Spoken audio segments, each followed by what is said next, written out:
자, 안녕하십니까? 오늘 3주차 수업이죠. 이제 드디어 우리가 그동안 임차인을 배웠어요. 임차인의 기본적인 권리관계, 전입, 확정, 배당 요구, 자, 요걸 다 배운 상태에서 소액임차인 배울 건데, 자, 이번 주제는 우리 교재로 따지면 이제 제3장, 교재는 100페이지죠. 교재를 보시면서 차근차근 따라오시면 되고요. 자, 이제 하나씩 보겠습니다.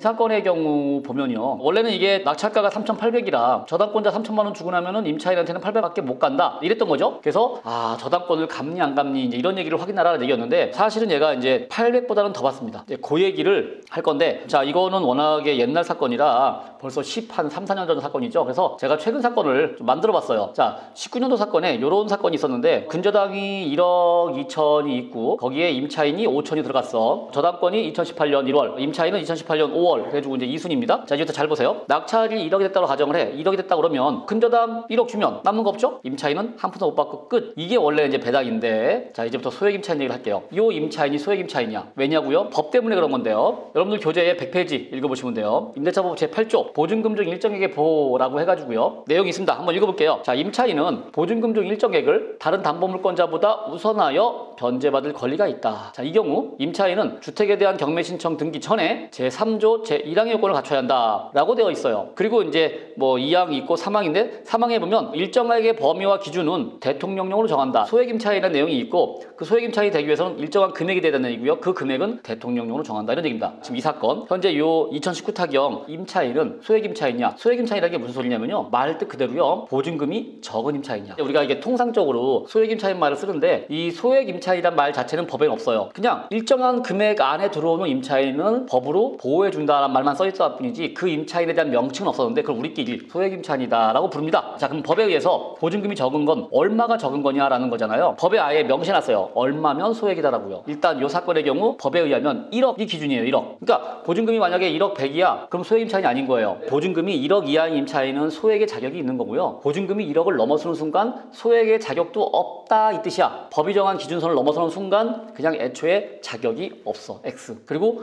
법이 정한 그 범위 내에 들어와야 소액임차인이다. 요거를 일단 이해하셔야 됩니다. 요거 가끔 헷갈리셔가지고요, 그러면 내가 그 범위까지만 소액이고 넘는 거는 아닌가 이렇게 이해하시는 분들인데, 그거 아니에요. 넘어서는 순간 안 돼. 그래서 이 경우에는 1억 이하가 소액임차인이다. 자, 여기서 잠깐 왜 1억이냐 하는 얘기는 뒤에서 설명할게요. 지금은 그냥 1억인가 보다만 생각을 해. 자, 그래서 보증금이 1억 이하인 임차인은요 3,400까지는 보호를 해주는 거예요. 배당해줄 때 앞에 1순위 떼어주고 2순위 떼어주고 이렇게 하잖아요. 그 순위와 무관하게, 임차인 순위가 언제든지 그건 무관하게 일단 1억 이하의 임차인은 3,400에 대해서 배당을 제일 먼저 해준다라는 얘기입니다. 그래서 이게 최우선 변제란 말도 써요. 소액임차인은 곧 최우선 변제를 받는다. 자, 요 표면 여러분들이 잘 이해하시면 돼요. 자, 이게 소액임차인과 관계 없을 때는요, 낙찰가가 1억이라고 가정했을 때 그냥 근저당이 1억 2천이니까 1억 주면 끝이야. 남는 게 없어. 그래서 2순위 임차인이 한 푼도 없었다 이런 얘기잖아요. 근데 얘가 보증금이 5천이야. 5천이다 보니까 법에 의해서 1억 이하는 소액이다. 그러면 이제 0순위 배당을 받는다 이런 얘기입니다. 그러니까 표가 바뀌어. 그 1, 2, 3순위에다가 0순위를 하나 추가하는 겁니다. 그리고 전체 보증금 중에 3,400을 0순위로 배당해 주는 거예요. 자, 그럼 봐봐요. 낙찰가가 1억인데 0순위로 3,400을 줍니다. 그리고 남은 돈으로 이제 1순위가 가는 거야. 그럼 1순위가 6,600 이렇게 받겠죠? 그러니까 원래는 1억 받을 이 채권자가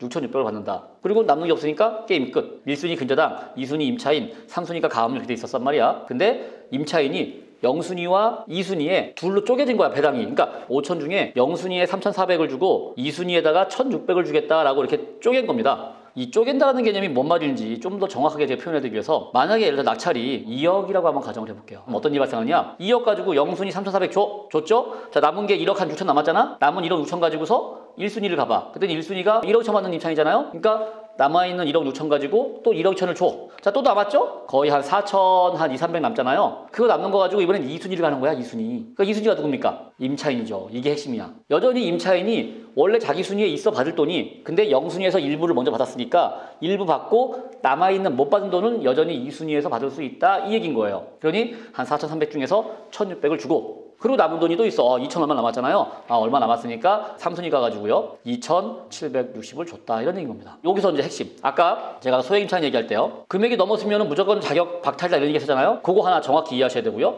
두 번째, 보통 우리가 소액임차인 이러면요, 소액 금액 받으면 그걸로 끝이다 생각하는 경우가 많아. 그게 아니야. 소액 0순위로 받고요, 배당을 쭉 해주다 보니까 돈이 남았어. 돈이 남으면 어디까지 간다? 임차인은 한 번 더 받는다 이런 얘기입니다. 소액 임차인은요, 남들한테 나눠주기 전에 일단 네 거 먼저 따로 띄어서 보관해둔다 이런 얘기예요. 일단 띄워줘. 띄워주고 남은 거 있으면 또 준다 이런 얘기예요. 자, 그래서 금액이 많으면 다 받습니다. 그러니까 이게 임차인한테 되게 혜택이에요. 혹시나 문제가 생길 수 있으니까 네 보증금은 다 띄워줄게 이제 이런 개념입니다. 자, 여기서 이제 한 가지 또 이제 심화편 이제 한 발 더 나가는 건데요. 임차인이 소액 임차인인 경우에는요, 확정일자가 없어도 소액은 받습니다. 그러니까 뭔 소리야? 전입은 임차인의 자격 조건이고요. 확정일자는 배당 순위를 정하는 거야. 근데 소액 임차인 중에 최우선 변제는요, 배당 순위가 이미 정해진 거야. 영순위라고. 그러니까 확정일자를 안 받는다 하더라도 영순위는 주는 거예요. 즉 이런 얘기입니다. 보세요. 만약에 임차인이 5천만 원인데 전입만 돼 있고 확정이 없어. 자, 그러면 어떻게 됩니까? 배당 피해선이요. 배당 피해선 빠지잖아. 그죠? 1순위는 근저당이고요. 원래 2순위가 임차인 될 뻔했었는데 확정일자가 없네. 탈락. 대신에 보증금이 5천이네. 5천이니까 아하 소액이구나. 그럼 소액이면 얼마 준다고요? 영순위로 3,400을 준다 이런 얘기입니다. 그래서 이 임차인이 5천 중에 3,400을 받고 2순위에서 받을 뻔했던 나머지 돈은 못 받는 거야. 왜? 확정이 없으니까. 보통 소액 임차인들이 이런 경우가 좀 있어요. 이런 경우가 있다 보니까 아까 제가 얘기했던 대로 아 소액 임차인은 소액만 받고 나머지는 못 받나 보다라는 착각들을 좀 했던 거야. 그게 이유가 이렇게 확정이 없는 경우가 좀 있어서 그랬었어요. 근데 확정이 있으면 다 받습니다. 없으니까 못 받는 거지. 자, 여기서 또 한 가지 중요한 거. 그럼에도 불구하고요, 임차인은 반드시 배당 요구는 해야 돼. 아니 이게 소액 임차인은 확정일자가 없어도 배당을 해줘요. 이러니까 마치 그 말이 배당 요구가 없어도 해준다는 식으로 이해하시더라고요. 그거 아닙니다. 배당 요구가 없으면요, 배당도 없어요. 당연한 거잖아. 배당 요구가 뭘 했었어요? 우리 지난 시간에. 배당 요구란 내가 법원에다가 서류를 제출하는 거잖아. 내가 임차인이에요. 전입 날짜. 내가 보증금이 얼마 있어요? 계약서. 내가 배당을 받을 거예요. 확정일자. 그 서류를 제출해야 법원에서도 이게 임차인인지 얼마인지 다 알 수 있는 거예요. 소액 임차인 여부도요, 법원이 임차인이 배당 요구를 해야 아는 거야. 법원에서 보증금이 얼마구나. 그럼 소액이군요. 이렇게 판단하는 거지. 배당 요구도 안 해버리면 소액인지 아닌지 어떻게 알아요? 모르는 거야. 그래서 임차인이 배당 요구를 꼭 해야만 소액도 그나마 받는다. 배당 요구도 안 하잖아요. 그럼 소액도 못 받습니다. 이해되시죠? 배당 요구 안 했어. 그럼 법원이 어떻게 알아? 이 임차인이 소액인지 아닌지. 모르는 거잖아요. 금액을요. 금액을 모르기 때문에 못 해주는 거다. 그 얘기입니다. 그래서 자, 지금 화면에 뜬 표 있죠? 여러분들. 자, 요 표 사진 찍어놓으세요. 이것만 이해하시면 소액 임차인이 이해가 된 거야. 그러면 이제 소액 임차인이라는 게 도대체 어떻게 되는 것이냐? 그 얘기를 할게요. 자, 여러분들 교재에 보시면 107페이지에 보시면 소액 임차인 표라는 게 있는데요. 화면에 뜬 것도 그렇고요. 교재에 있는 것도 그렇고요. 이 표가 전체 표가 아닙니다. 일부만 올라와 있어요. 일부만. 자, 이 영상을 보시는 분들 숙제 나갑니다. 이 표를 완성하세요. 이게 숙제야. 화면에 뜬 것과 교재에 있는 것 합치고 나머지 추가 몇 개 더 하면 되겠네요. 그럼 이 표가 의미하는 게 뭐냐? 이 표를 어떻게 보시는 거냐? 자, 이제부터 소액 임차인을 이해하는 걸 한번 들어가 보겠습니다. 소액 임차인이 도대체 어떤 의미인 거냐? 지금까지 소액 임차인이라는 게 임대차보호법 제8조 임차인을 보호하기 위한 조항으로 이제 우리가 이제 공부를 했어요. 근데 경매라는 게 이해관계인이 셋이 있어요. 기본적으로 채무자, 채권자, 나차자 이렇게 있는데 임차인도 채권자입니다. 임차인 채권자에 들어가요. 근데 채권자 중에 임차인 말고요, 이 임차인과 경쟁하는 채권자가 있어요. 은행 또 일반 채권자들. 이 채권자들도 임차인과 경쟁하면서 분쟁이 날 수 있는 겁니다. 제가 더 받아가면 내가 덜 받잖아. 그런 문제가 여기서 생겨.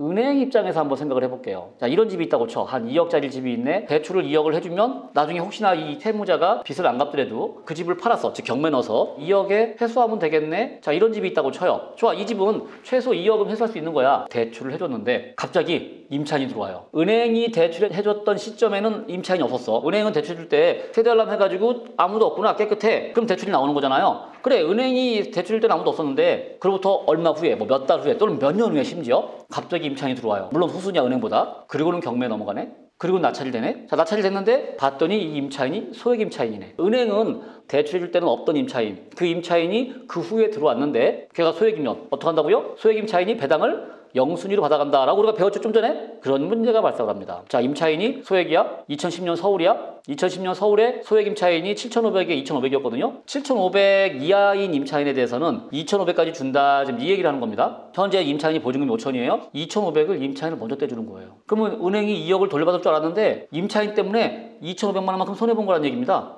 이런 일이 발생한 겁니다. 이게 지금 우리가 앞에서 봤던 모든 사례가 다 그렇잖아요. 지금 임차인이 소액으로 먼저 뛰어가는 바람에 은행이 손해보는 케이스, 이런 일이 발생을 해요. 자, 그러면 은행이 보기에 억울합니다. 그래서 은행이 어떻게 하느냐? 대출해줄 때 내가 지금 대출해주는데 지금은 임차인이 없지만 나중에라도 임차인이 들어오는 거 아니야? 들어오면 내가 손해보겠는데, 이 생각을 합니다. 그래서 대출해줄 때 처음부터 대출 금액을 줄여요. 아, 이게 2억의 가치가 있어? 오케이, 그럼 소액 임차인이 들어오면 2,500이 빠지겠구나. 그러면 그만큼 빼야지 해서 그만큼 뺍니다. 그거 빼는 거를 방빼기라고 불러요. 방빼기. 낙찰을 받게 되면 낙찰 받은 걸로 이제 은행 가서 대출을 받아요. 그때 은행에서 방빼기 합니다. 뭐 방빼기 얼마 합니다. 또는 방빼기 우리는 안 해요. 뭐 MCI 대출이에요. MCG 대출이에요. 뭐 이런 것들이 있어요. 방빼기를 한다 안 한다는 얘기가 이런 얘기라고 생각하시면 돼요. 아, 대출을 해줄 때 소액 임차인이 들어올 금액만큼 덜 준다는 뜻이구나. 그거를 이해를 하시면 됩니다. 자, 이렇게 하면은 이제 은행 입장에서 뭐 손해 안 보고 빠져나오겠네? 라고 생각을 했는데, 근데요, 이제 또 법이 바뀌어요. 아까 우리 107페이지 표를 보시면 왜 연도에 따라서 금액이 계속 올라가잖아요. 그죠? 너무나 당연한 얘기겠죠? 옛날에 비해서 지금은 전세급이 어때요? 10년 전에 비해서, 20년 전에 비해서 전세값이 올랐잖아. 그러니까 소액도요, 범위가 계속 넓어지는 거예요. 실제로 그런 일이 발생을 해요. 은행이 대출을 딱 해줬는데 소액 임차인 딱 금액 따져가지고요. 근데 법이 바뀌네? 자, 이러면 또 어떻게 되는 것인가? 자, 법이 바뀌고 임차인이 들어왔어. 그리고 경매가 넘어가면 영순위 금액이 커진 거라는 얘기입니다. 그러니 그만큼 더 빼, 영순위로 더 빼면 은행은 더 손해죠. 이런 일이 발생을 한다. 자, 그러면 은행 입장에서는요, 이거 어떻게 되는 겁니까? 이제는 은행은요, 대출해줄 때 얘가 소액이 들어올지 안 들어올지 예상하는 것 플러스 앞으로 법이 바뀔지 안 바뀔지까지 예상을 해야 돼. 자, 이거는 거의 불가능합니다. 바로 여기서 이제 딱 표를 보는 법이 나옵니다. 무슨 소리냐? 소액 임차인 표를 볼 때요, 뭘 보는 거냐? 바로 은행이 대출을 언제 해줬는지 그걸 보는 거예요. 즉, 은행이 대출해준 그 시점을 가지고서 소액을 따집니다. 그래야 은행도 안정적으로 대출해 줄 거 아니야. 최소한 소액 들어오면 지금 시점에 소액으로 판단을 해야지 장래 시점을 내가 어떻게 알아? 그게 금액이 얼마 될 줄 알고. 그건 모르는 거예요. 은행 입장에서 봤을 때. 그러니까 법도 그렇게 돼 있는 겁니다. 은행이 들어온 그 시점에 그 당시 소액 금액만큼만 뺀다. 경매가 진행되는 지금도 아니고요. 임차인이 전입한 그 날짜도 아니고요. 저당권이 들어온 날짜로 소액을 따지는 거예요. 이해되셨나요? 반드시 그걸 이해하세요. 일종의 소급 적용 같은 컨셉이에요. 그래서 우리가 표를 볼 때 지역은 뻔하죠. 이 경매 사건이 어느 지역에 있는 거냐 보면 돼. 플러스 날짜, 현재 저당권 날짜를 본다. 이런 얘기인 겁니다. 지금 날짜 아니야. 경매하는 오늘 날짜 아니고요. 임차인 전입 날짜 아니고요. 저당권 날짜라고 생각하시면 돼요. 자, 그러면 우리가 지난 시간에 봤던 그 임차인 사례, 이때 소액의 날짜 언제 봐야 되는 거냐? 저당권 날짜라는 얘기입니다. 2005년 날짜. 그럼 2005년을 보면 4천에 1600이구나. 즉 4천만 원 이하에 대해서 1600을 받는구나. 고로 요 임차인은요, 저당권 3천 주고 800 받고 끝나는 게 아니라 영순위로 일단 1600을 받고 시작한다는 얘기입니다. 그냥 받는 것보다 조금 더 받은 거고, 저당권은 또 그만큼 800을 손해본 거고, 이런 얘기예요. 이게 지금 소액임차인이라는 금액이라는 게 무슨 공적 자금이 있어서 소액임차인이 손해를 보니까 손해를 막아주기 위해서 보상해주거나 배상해주는 개념이 아니에요. 그냥 낙찰 금액 가지고요, 배당을 누구 해주느냐의 문제인 거야. 그냥 똑같은 금액 가지고 임차인 주느냐 채권자 주느냐 이겁니다. 즉 소액임차인이 더 받는 만큼 은행은 덜 받는다, 이 얘기입니다. 그래서 은행이 불만인 거야. 이해되셨죠? 자, 그럼 이제 과밀억제 권역이 어딘지는 여러분들이요, 표를 보시면 되고요, 지도를 보셔도 되고요, 서울 근처에 따다따다 붙어있는 동네들이 과밀억제 권역이다 라고 보시면 됩니다.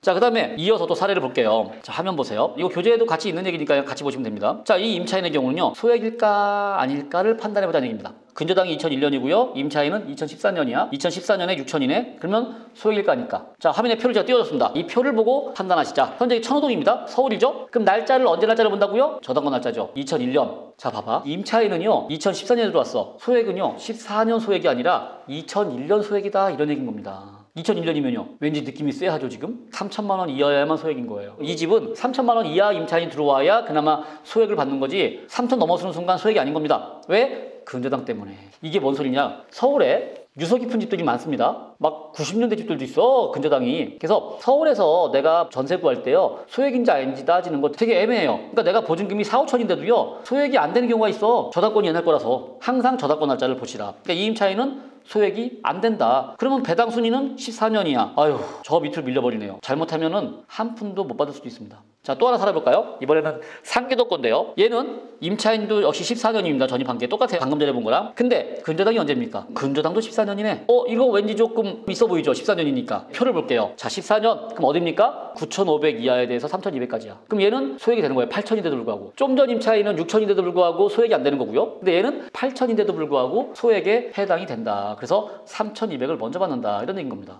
그게 다 뭐 때문이다? 근저당 날짜 때문이다. 그래서 우리는 소액 볼 때 반드시 근저당을 파악하시라, 이런 얘기입니다. 자, 가끔 또 이런 사례가 있습니다. 임차인들 중에요, 가끔은요, 자기가 진짜로 전입 날짜를 보고 들어와서 착각하는 경우가 있어요. 현재 이 임차인 보시면요, 1,500에 들어와 있었거든요. 1,500에. 자, 배당 순위는 어떤가요? 배당 순위는 맨 꼴찌죠. 맨 꼴찌니까 못 받을 뻔 했는데 다행히 소액이야. 왜? 저작권 날짜가 2000년도라서. 2000년이면 기타 지역이니까 2000에 800만 원 받는 임차인이에요. 제가 보기에 얘는요, 이건 이제 확인된 사실은 아닌데 이 임차인은 아무래도 본인이 2009년이 소액이라고 생각한 것 같아요. 자기 전입 날짜가 2009년이니까 1400은 받나 보다. 그러니까 1500에 들어왔던 게 아닐까라고 생각이 듭니다. 이런 거는요, 공인중개사분들도 헷갈릴 때가 있어요. 그냥 저작권 날짜 안 보고 지금 날짜로 지금은 서울이 1억 1000에 3700이에요. 이런 경우도 있습니다. 그거 아닙니다. 자, 이제 우리가 지난 사례에서 봤던 거 다시 한번 되짚어 볼게요. 지난번에 봤던 이 안양에 있는 이 친구 있잖아요. 전입신고만 하고 배당료가 안 한 친구. 기억나시죠? 이 친구가 사실 알고 보면 천에 60에 살고 있었잖아요. 저작권 날짜가 2006년이잖아요. 2006년이면요. 4천에 1600일 거야. 천에 60이면요. 소액이잖아. 아니 그러면 1000만 원 다 받잖아요. 월세 살면서 월세 안 내고 살고 월세 안 내고 살다가 배당료로 1000만 원 다 받고 이럴 수 있었는데 안타깝게도 배당료를 안 하는 바람에 그 1000만 원도 못 받았다. 정말 안타까워요. 자, 그리고요 또 요 임차인 왜 그때 우리가 얘기했죠? 전입을 안 해놨었다. 배당요금만 했다. 전입이 안 되는 바람에 왜 그걸 안 해놨던 거야. 전입이 있었으면 배당요금 했으니까 무조건 1000만 원 받는 건데 이것도 역시 소액인데 너무 안타까워요. 이분들이 둘 다 대학생들이었잖아요. 그러니까 대학에서 음악에 의해 미술에 의해 좋아요. 다 가르치는 거 임대차 보호법에 의해도 가르치자 이런 얘기입니다. 뭐 월세 구할 때 또 하수집 구할 때 자취방 구할 때 전입하고 확정자 받고 다 해야 된다는 얘기입니다. 이 방송을 보시는 여러분들이 혹시나 자녀분들이 대학을 가서요 집에서 먼 데로 가? 그러면 거기서 방을 구하면 전입시켜 주세요. 주소 빼줘. 그냥 왠지 이게 꼭 주소를 빼니까 호접하는 것 같아요? 호접하는 거 아니야. 저는 이게 대학에서도 반드시 특히나 임대차 보호법은 가르쳐야 된다라고 보는 바입니다.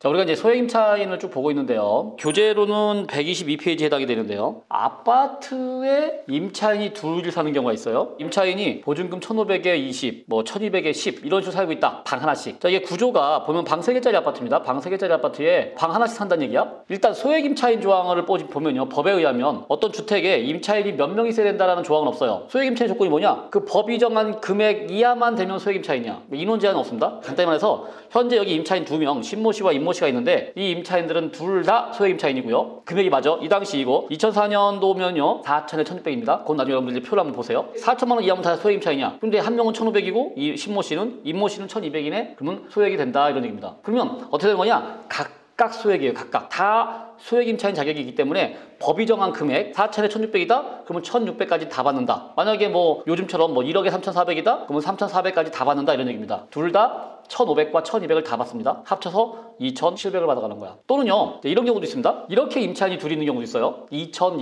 이런 식으로요. 근저당 날짜가 2006년이야. 그러면은 4천에 1600 시절이거든요. 그러면 이제는 2000이잖아. 그러니까 1600 각자 받아. 합치면 3200이야. 이렇게 되는 경우도 있어요. 근데 이게 가만히 보시면 여러분들 아파트에서 방 하나만 세를 놓는 경우 뭐 없지 않아 있습니다. 요즘에는 많지 쉐어하우스. 근데 방을 각각을 다 세를 놓는다? 그리고 신기한 게 보면요. 이게 경매되기 직전에 이렇게 들어와요. 자, 이 앞에 사례를 보면요. 경매가 6월달에 됐는데 임차인들은 1월달에 들어왔어. 1월달. 1월 31일 그것도 마지막 날 같이 들어왔네. 그러나서 5개월 후에 경매. 두 번째 사례는요. 임차인 전입은 1월달이고 2월달이죠. 경매는 3월달이야. 자, 이런 식으로 경매되기 직전에 소액 임차인을 방에 각각 집어넣는다. 자, 이런 경우는 집주인하고 짜고 치는 고스톱인 경우가 많습니다. 그러니까 가짜 임차인이야. 자, 이 사람들은 소액 보증금을 배당받고 나가기 위해서. 그래서 이제 어떤 경우가 있냐면요. 집주인이 그냥 아는 사람 넣어놓는 경우도 있어요. 내가 아는 사람 넣어놓고 은행한테 배당 갈 걸. 우리가 지난번에 그런 얘기했죠. 소액의 개념이 뭐라고요? 소액의 개념이라는 거는 보상 또는 배상 또는 뭐 세금이나 기금 이런 게 아니야. 그냥 낙찰가에서 채권자 줄 걸, 은행 줄 거를 임차인 떼어주는 거란 말이에요. 딱 그런 거기 때문에 주인 입장에서, 채무자 입장에서 그냥 은행 줄 돈을 조금 더 떼어와서 챙긴다 이런 개념입니다. 그래서 자기 아는 사람 넣어놓고요. 그냥 배당받아. 그래가지고 본인이 챙겨가. 이럴 수도 있어요. 또는 이제 뭐 회사 직원이야. 뭐 퇴직을 못 줬어. 그런 경우에 여기다 넣어놓고 나중에 네가 그냥 배당으로 받아가라. 이런 경우도 있습니다. 근데 우리 같은 입찰자 입장에서 봤을 때는요. 이런 임차인들이 우리하고는 아무 상관없어요. 지금 말했듯이 배당이라는 게 내가 낙찰받은 금액에서 은행이 가져갈 거를 이쪽이 받아가는 것뿐이야. 그러니까 낙찰자 입장에서는요. 소액 임차인이 2명이 있든 3명이 있든 아무 상관없습니다. 그러니까 이런 경우 그냥 받아서 낙찰이 됐다. 그럼 이 사람도 싸울 일이 없습니다. 싸울 필요가 없어요. 찾아가가지고 당신은 이거 뭐한 짓이냐? 아니 이렇게 해놓으면은 은행이 손해보지 않냐? 너네 지금 이거 나쁜 짓이다. 이런 얘기 할 필요 없습니다. 그냥 임차인 2명 넣어놓으셨구나. 아우 선수시네. 배당만 받으시면 되잖아요. 자, 이분들의 목적은 배당이야. 그러니 배당받을 수 있게 도와줄 테니까 여러분들도 명도에 협조해 주십시오. 이러면 되는 겁니다. 이런 경우도 있다. 종종. 또 이렇게 해서 돈을 빼가기도 한다.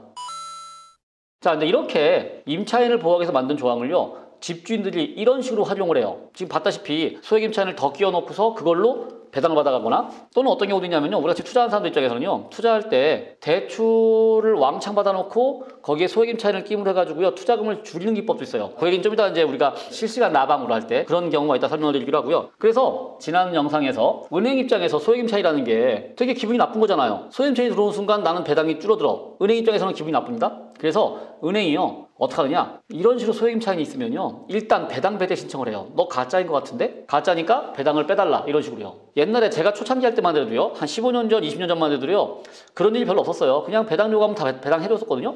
근데 점점 시간이 흐르면서 한 10년 전부터, 한 5년 전부터는요, 은행들이 일단 소액 임차인이 들어오면요, 일단 배당 배제 신청을 넣고 봐요. 그냥 지금도 그런 경우가 많습니다. 그러다 보니까 뜻하지 아니한 선의의 피해자들이 생겨요. 가끔 법을 잘 몰라. 은행에서 배당 배제 요구를 넣었는데 그게 배당이 안 나온다는 뜻으로 오해하고 자기 전 재산을 날렸네라는 생각에 극단적인 선택을 하는 경우가 있어요. 이건 너무 안타깝습니다. 그냥 은행이 배당 배제를 넣었다 해서 무조건 배당이 안 나오는 게 아니거든요. 법원이 또 판단할 일이에요. 진짜로 그게 맞는지. 맞으면 배당을 배제하겠지만 아니면 배당 나오거든요. 그래서 이런 경우 너무 안타깝고요. 그리고 우리가 명도할 때 또는 내가 임차인이라면 알아둬야 될 얘기인데요, 소액 임차인 배당금 있죠. 소액 배당금은 나중에 압류 대상이 아니에요. 뭐 이렇게 채권 추심할 때 압류를 못하는 그런 금액 중에 하나입니다. 예를 들면 우리가 명도할 때 배당받는 임차인이에요. 배당받는 임차인인데 잘 협상이 안 돼. 그러면 그 배당금을 가압류해놓고 내쫓은 다음에 그동안 들어간 비용을 배당금에서 회수하는 경우도 있거든요. 그런 식으로 협상할 때 압력을 넣을 수 있어요. 근데 만약에 이게 소액 임차인이다, 그러면 소액 임차인은요, 그 배당금 압류하겠다라는 이런 어떤 협상 전략도 안 먹혀요. 그게 아예 법으로, 민사집행법에 아예 그게 있습니다. 압류 금지 채권으로 해가지고요, 압류 금지 채권 중에 제6항, 제246조 제6항에 보면 있어요. 최우선 변제 금액. 이게 지금 소액 임차인 얘기하는 겁니다. 소액 임차 금액은 압류를 못한다 라고 되어 있네요. 예전에는 이걸 법을 잘 몰랐을 때는요, 제가 15년 전에 제가 할 때 법을 잘 모르기 때문에 그냥 가가지고 너 이씨 안 나가면 니거 보증금 압류한다? 막 이렇게 했었거든요. 요즘은 다 알아. 이렇게 막 유튜브에 다 떠 있어. 임차인들도 알아요. 아유, 우리 어떻게 압류 못 하시잖아요, 이러면서 점점 명도하기가 힘들어집니다. 그래서 명도는 여러분들 혹시 이 영상 보시는 분들, 낙찰이 됐다, 명도요, 어설픈 지식을 확 덤비지 마세요. 이제는 임차인들도 잘 알아요. 집주인들도 잘 알아. 함정을 파는 경우도 있어. 얼마 전에 우리 카페에 그런 걸 올라왔었잖아요. 문 땄더니만 경찰에 고발당했다. 이건 좀 이따 제가 라이브에서 다시 한번 설명할게요. 라이브로. 그래서 명도는요, 처음부터 체계적으로 하세요. 체계적으로. 명도를 좀 알고 들어가십시오. 그래서 가능하면 명도 교육이라든가 이런 거를 꼭 한 번은 들어놓고, 이게 명도가 전체적으로 어떻게 흘러가는구나 라는 거를 알아놓고 하시라. 자, 또 다음 얘기 넘어가 볼까요? 임대차 8조를요, 좀 더 깊이 있게 배울 겁니다. 이 얘기는요, 여러분들 듣고 까먹어도 상관없어요. 우리 교재의 126페이지 한번 보실래요? 자, 이런 사례가 있다고 치자고요. 자, 화면에 떴죠. 만약에 이 사건이 낙찰이 5천에 됐다면 이 임차인은 소액 임차인으로서 배당을 얼마나 받을까 하는 얘기입니다. 자, 일단 이 임차인은 소액 임차인 맞아요. 표에 의하면 저당권 날짜가 2015년이니까 2015년 서울에 9,500 이하에서 3,200까지 준다. 즉 이 임차인은 3,200까지 받을 임차인이에요. 원래 그러면 돼요. 자, 그런데 하필이면 낙찰이 5천이다. 낙찰이 5천이면요, 무슨 문제가 발생하느냐? 소액 배당금을 줘버리면 남는 돈이 얼마 없어요. 자, 이때 등장하는 조건이 바로 이 조건입니다. 2분의 1 조항. 제8조 제3항에 뭐라고 되어 있느냐면요, 단 이때 보증금 중 일정액의 범위와 기준은 주택가액의 2분의 1을 넘지 못한다라는 조항이 있습니다. 법이라는 게 항상 그렇죠. 이걸 읽어보면 뭔 소리인지 모르겠어요. 그냥 제가 한마디로 정리해드릴게요. 무슨 소리냐? 낙찰 금액의 절반을 가지고 소액 배당한다, 이 뜻입니다. 자, 이해되셨어요?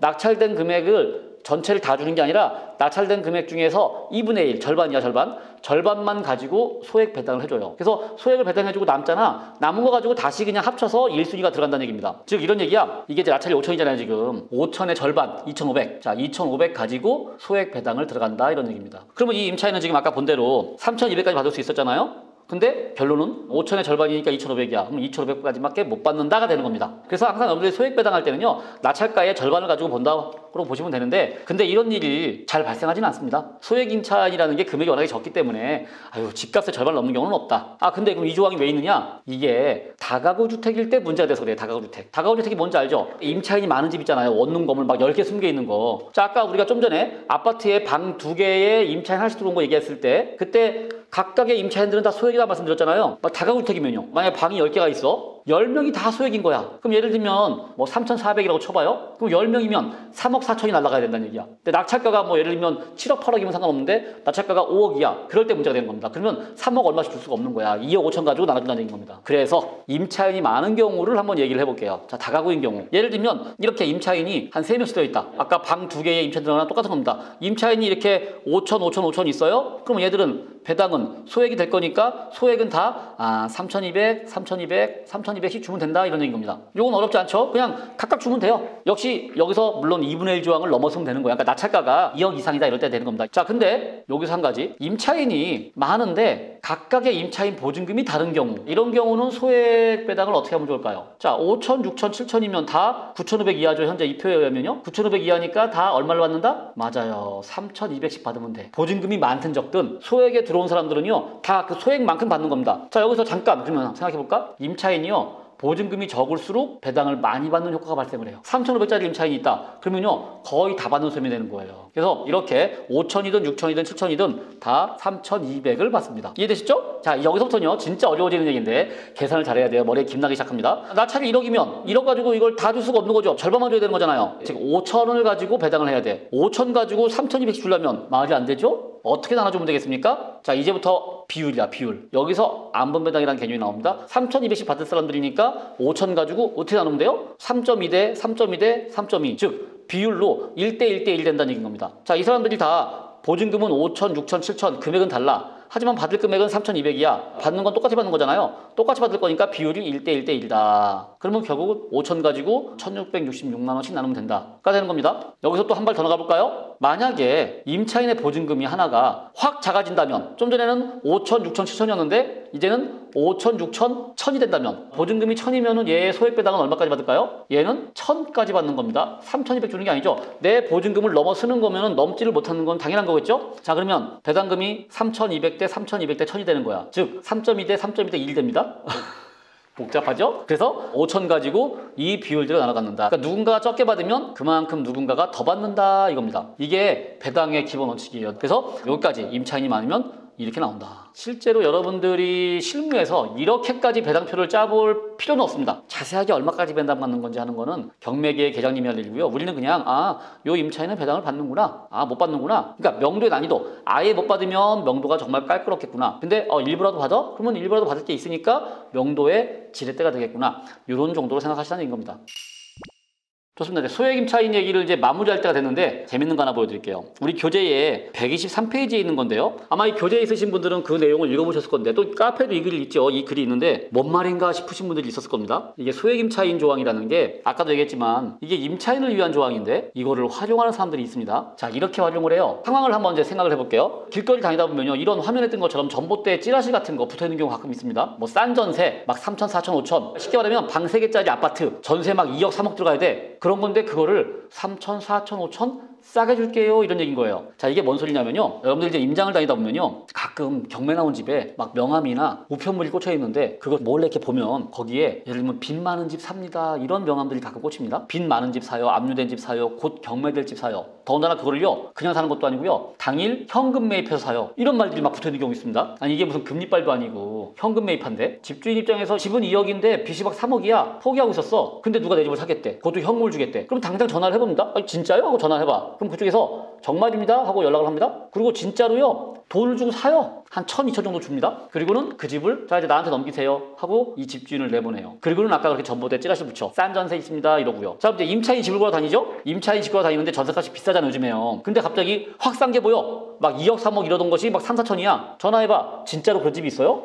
진짜다, 와서 봐라 하고 보여줍니다. 멀쩡해. 방 3개에 뭐 또는 방 2개에 주방 거실에 깔끔하고 이런 거 구하려면 막 2, 3억이야. 근데 3, 4천이래. 왠지 의심스러워. 너무 좋으면 의심해라 이런 말 있잖아요. 진짠가? 자, 그러면 이제 이 브로커께서 이 임차인을 딱 앉혀놓고요, 임대차보호법 제8조를 강의를 해요. 여러분들이 지금 저랑 1시간 동안 배웠던 임대차보호법 제8조를요 쭉 강의를 합니다. 이 집이 경매 넘어갈 집이다. 너는 경매 넘어갈 집에 들어오는 거다. 그리고 네가 들어와서 살다 보면 경매가 넘어갈 거다. 다 얘기해 줍니다. 그리고 아마 낙찰이 되겠지? 낙찰이 되면은 낙찰자가 잔금을 낼 거고요. 잔금을 내면 너는 소액 임차인 배당을 받을 것이다 라고 다 설명을 해줘요. 예를 들면 제가 이 자료를 만들 당시 2,500인데 어쨌거나 너는 지금 3,000 들어와가지고 2,500 받을 것이다, 또는 4,000 들어와가지고 3,400 받을 것이다 라고 다 설명을 해요. 그러면 아니 내가 3,000 들어와서 2,500 또는 4,000 들어와가지고 3,400 받으면 나머지 500은 어디 간 거야? 물어보면 아니 그거는 월세 살았다 생각해라. 월세 살았다. 한 달에 한 몇십만 원 내고 살았다고 생각해라. 20만 원짜리. 그리고 내 말이 맞는지 틀리는지 나가서 확인해봐라. 딴 데 가서 물어봐라 하고 딴 데 가서 물어보면 맞는 얘기죠. 틀린 얘기가 아니거든요.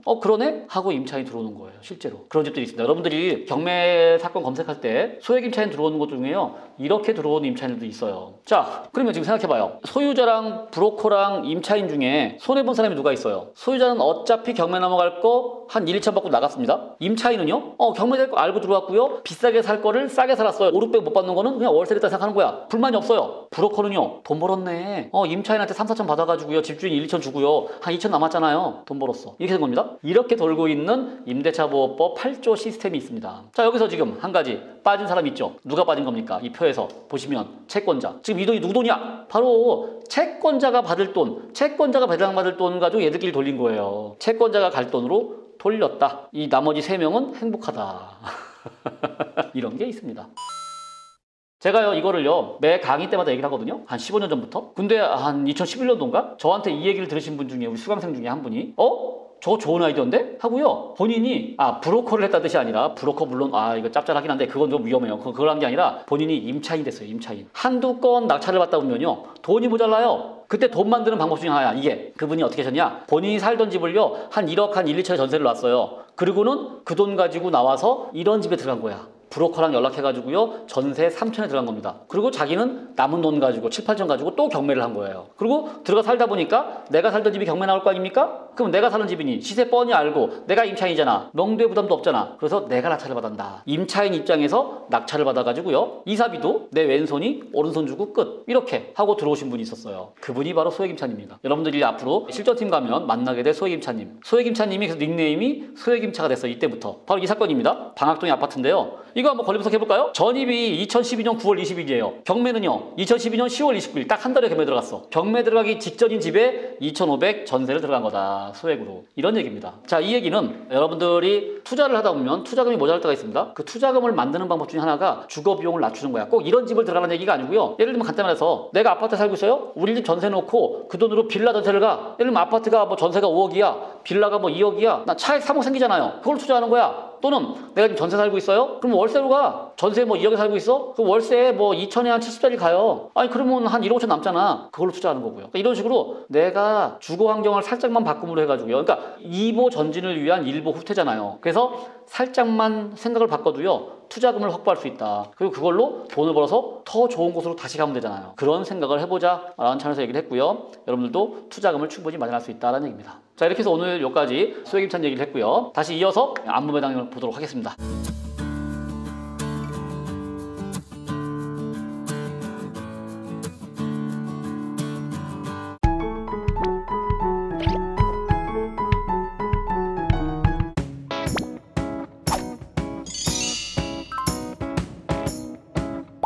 안녕하십니까. 우리가 이제 소액임차인까지 배웠고요. 안분배당을 배울 차례네요. 교재로 보면은 제 4장 안분배당입니다. 132페이지 되겠죠? 자, 여기 같이 한번 보겠습니다. 자, 요거 한번 깜짝 퀴즈 풀어보시죠. 자, 이렇게 저당권과 확정일자와 전입 다 저당권이 있어요. 자, 이런 경우 이 임차인의 배당순위는 어떻게 될 것인가? 뭐 간단하죠? 배당순위는 일단 저당권이 제일 빠르네요. 1순위 저당권 4월 1일자. 임차인의 배당순위 우리가 배웠었죠. 전입과 확정 중에서 늦은 날짜다. 그럼 이 임차인은 확정이 5월 1일이고 전입이 6월 1일이기 때문에 이 임차인의 배당일은 6월 1일이 되는 겁니다. 자, 그럼 6월 1일인데 하필이면 그 6월 1일 날 저당권이 하나 더 있어. 같은 저당권. 자, 우리가 배웠죠? 역시 집주인이 사기치는 케이스 하나 배웠었잖아요. 날짜가 같아.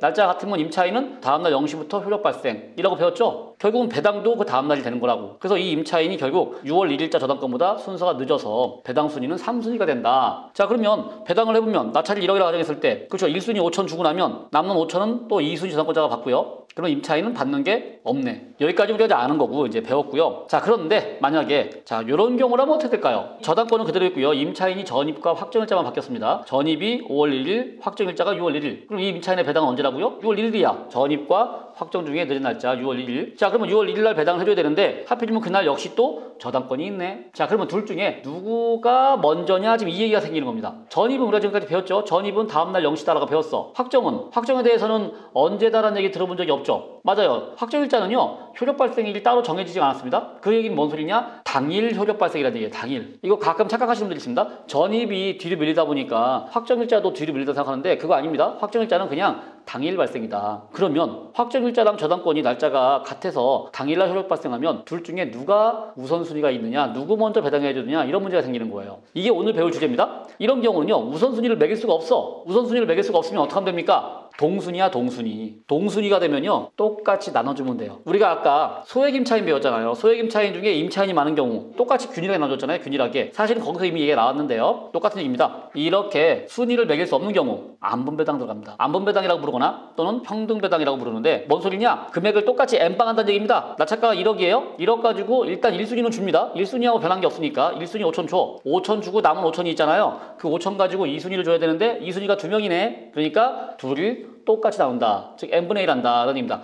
이때 n분의 1이라는 게요. 금액을 균등하게 나온다는 얘기가 아니라 각자의 금액대로 그 비율대로 즉 지분대로 나눈다는 얘기입니다. 지금은 똑같이 임차인과 저당권이 똑같이 1억이니까 1대1이야. 근데 혹시 임차인과 저당권이 1억 대 2억이야. 그럼 1대2가 된다는 얘기죠. 그런 식으로 비율대로 나눈다. 요게 안분배당입니다. 자, 그래서 배당에 대해서 지금까지 배운 게 먼저 온 놈은 먼저 주는 이런 순위배당을 했었는데요. 또는 우선변제라고 불러요. 이제 오늘 그 순위배당 말고요. 안분배당이라는 게 있다. 그래서 안분배당 하는 거에 대한 설명을 하는 겁니다. 간단해. 지금처럼 똑같이 n분의 1로 나눠주면 돼요. 그러면 어떤 경우에 순위배당을 하고요. 어떤 경우에 안분배당을 하느냐? 이거는 사실은 간단해요. 채권자가 저당권이냐 가압류에 따라 달라져요. 저당권이면 순위배당이냐. 근데 가압류면 순위배당을 안 합니다. 그럼 어떻게 하는 거냐? 그걸 지금부터 배울 건데 우리가 지금까지 사실은요. 지난 1주, 2주 또 바로 3주차 첫째 시간까지는요. 우리가 저당권만 본 거예요. 이제 배당하는 방법을 다시 한번 설명해 드릴게요. 등기상의 권리 순서가 있어요. 1순위, 2순위, 3순위, 4순위. 그 다음에 임차인이 껴있겠죠? 그래서 배당 순서를 좀 일단 나눠요.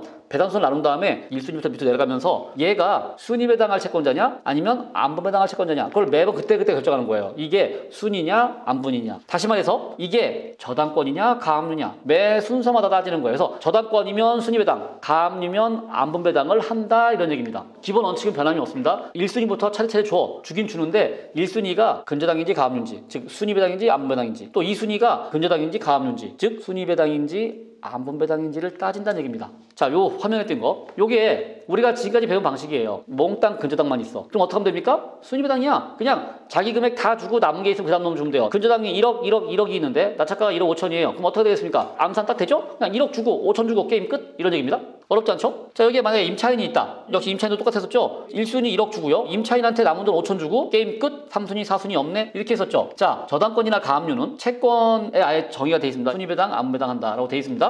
임차인은 그럼 왜 이렇게 한 것이냐? 임차인도요. 아예 법에 써 있었어요. 임대차보호법 제3조에 보면 확정일자를 받은 임차인은 후순위 채권자보다 우선하여 보증금을 변제받을 권리가 있다. 우선 변제권이라고 불러. 그래서 임차인한테 우선 변제권을요. 아예 임대차보호법에 심어버린 거예요. 그러니까 임차인은 전입과 확정일자를 받으면 마치 근저당처럼 배당을 우선 변제받게 해주는 이 법이 있었던 겁니다. 그러니까 우리가 아무 생각 없이 그냥 임차인을 배당을 해줬던 거예요.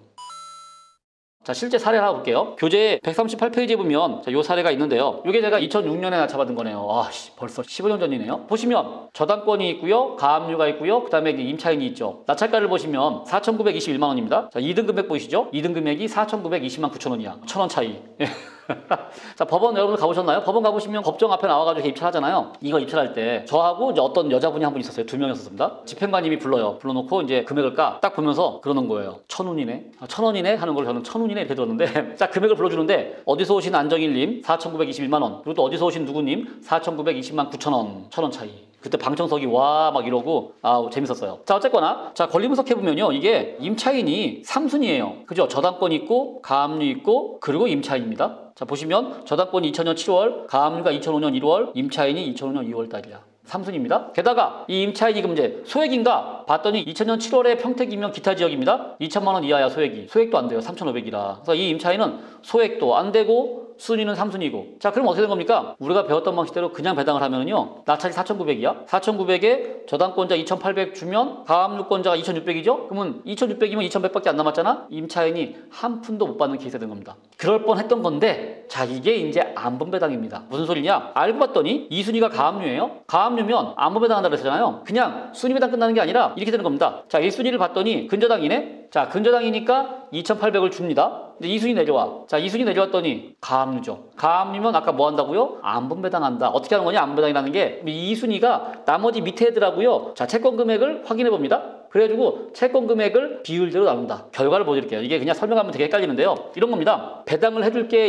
2,100이야. 그 2,100 가지고요. 2,600과 3,500이 그 금액 2,600 대 3,500으로 나눈다. 이런 얘기입니다. 표 보이시죠? 26 더하기 35분의 26 곱하기 2,100. 자, 이렇게 하면 2순위가 받을 금액이 나오겠죠. 지금까지는요. 덧셈 뺄셈만 하면 됩니다. 아니 뭐 뺄셈만 하면 됐었죠. 나찰가에서 얼마 빼고 얼마 빼고 얼마 빼고. 이제는 곱셈 나눗셈을 해야 돼. 자, 26 대 35잖아요. 비율이. 그 중에 26짜리가 받는 거잖아. 즉 26 더하기 35분의 26 곱하기 금액 2,100. 그러면 아, 이게 900만 원이구나. 그러니까 요 2순위 채권자가 받을 금액이 즉 2,100 중에 900을 주는 겁니다. 됐나요? 자, 그리고 남은 돈이 있을 거 아니야. 1,200 남은 돈이 이제 3순위로 주면 돼. 그러니까 이게 지금 안분이라는 게요. 다 나눌 필요 없어. 그냥 2순위만 나눠서 계산을 하면 3순위는 저절로 떨어지잖아. 저절로. 남은 금액이. 이렇게 하는 겁니다. 여러분들이 혹시나 미리 공부하신 분들 중에 그 안분배당 공부해 보신 분들 보면요, 막 밑에 뭐 1, 2, 3, 4순위를 다 비율로 나누는 거 보신 게 있을 거예요. 그럴 필요 없습니다. 그냥 하나만 나누면 돼요. 그럼 나머지는 남는 금액 가지고 그냥 오면 되는 거예요. 이게 원래 배당의 원칙이야. 여기 제가 화살표 보여놨잖아요. 1순위부터 2순위, 3순위, 4순위로 차례대로 내려가면서 하는 거예요. 그래서 결국 이 임차인은 1,200은 받는다라는 얘기인 겁니다. 자, 여기서 이제 안분배당을 좀 더 공부하기 위해서 한 발 더 나가 볼게요. 만약에 여기에 4순위가 있다. 자, 그러면 좀 더 이해가 쉬워요. 여기까지 볼게요. 4순위까지. 만약에 4순위에 저당권이 하나 더 있다. 그럼 어떻게 바뀌는가? 배당이. 자, 보겠습니다. 이거 역시 또 똑같이 위에부터 내려오는 겁니다. 자, 일단 1순위 그대로 2,800 그대로 갑니다. 1순위는 바뀌는 게 없어요. 자, 2순위로 왔어. 2순위로 왔더니 가압류죠. 안분을 해야 돼. 자, 안분을 하려면 어떻게 된다고요? 그 밑에 있는 채권자들하고 다 같이 나누는 거야. 이젠 2, 3, 4까지 가는 겁니다. 2,600, 3,500, 3,000까지 다 합쳐서 나눠야 돼. 분모가 드러나네요. 분모가. 26 더하기 35 더하기 30분의 26 곱하기 2,100. 자, 분모가 늘었습니다. 그러면 그 몫은 줄겠죠. 그래서 아까는 900이었는데 이제는 600인 거야. 2,100 중에 600을 줘. 남은 돈 1,500이 남았죠. 그 1,500 가지고 다시 3순위로 오는 겁니다. 3순위로 왔더니 3순위는 임차인이죠. 임차인은 뭐 하는 채권자예요? 우선 변제받는 채권자잖아요. 내 채권 금액만큼 다 받는 채권자야. 그러니 1,500 가지고 와서 봤더니 얘가 3,500이네? 그러면 1,500을 다 주는 거야. 그냥 여기다가. 그리고는 게임 끝. 남은 돈이 없잖아. 이런 얘기인 거예요. 배당이라는 건 1순위부터 차근차근 내려오면서 한다. 내려오면서 그때그때 이게 근저당인지 가압류인지 순위배당인지 안분배당인지를 그때그때 판단한다. 그래서 순위배당이면 다 주고 안분배당이면 나눈다. 이 생각만 하시면 돼요. 한 발 더 나가 볼게요. 5순위가 있다. 자, 5순위가 있으면 똑같아. 자, 1순위는 저당권자네? 근저당이니까 다 주면 되죠? 2,800. 그 다음에 2순위로 왔어. 2순위로 왔더니 가압류죠? 가압류니까 뭐 하면 돼요? 안분배당. 채권자가 4명이나 있네? 가압류 포함 4개죠? 다 합쳐. 다 합치니까 또 분모가 늘어나니까 몫은 줄어들어. 처음에는 900, 그 다음 600, 이번에는 450 줄었습니다. 그리고 남은 돈 있죠? 남은 돈 1,650 가지고 3순위 오는 거야. 3순위 와서 보니까 임차인이네? 임차인은 다 주면 되는 거잖아요. 3,500까지. 3,500이 안 되니까 그러면 1,650을 다 준다. 이런 얘기인 겁니다. 그러면 밑에 4순위, 5순위는 받는 게 없는 거예요. 이게 안분배당의 특징입니다. 가압류권자는요, 나보다 후순위 채권자가 들어올수록 불리해져. 왜? 계속 나눠야 되니까. 근데 저당권자는요, 저당권자는 나보다 후순위 채권자가 들어오거나 말거나 상관없어요. 어차피 얘들이 들어와도 내 몫은 챙겨놓은 거니까. 그래서 이게 근저당과 가압류의 차이입니다. 일단 근저당은요, 내 순위만 확보해 놓잖아요. 그러면 그 다음에 뭐가 들어오든지 신경 안 써도 돼요. 바로 은행이 이렇게 해서 저당을 잡는 겁니다.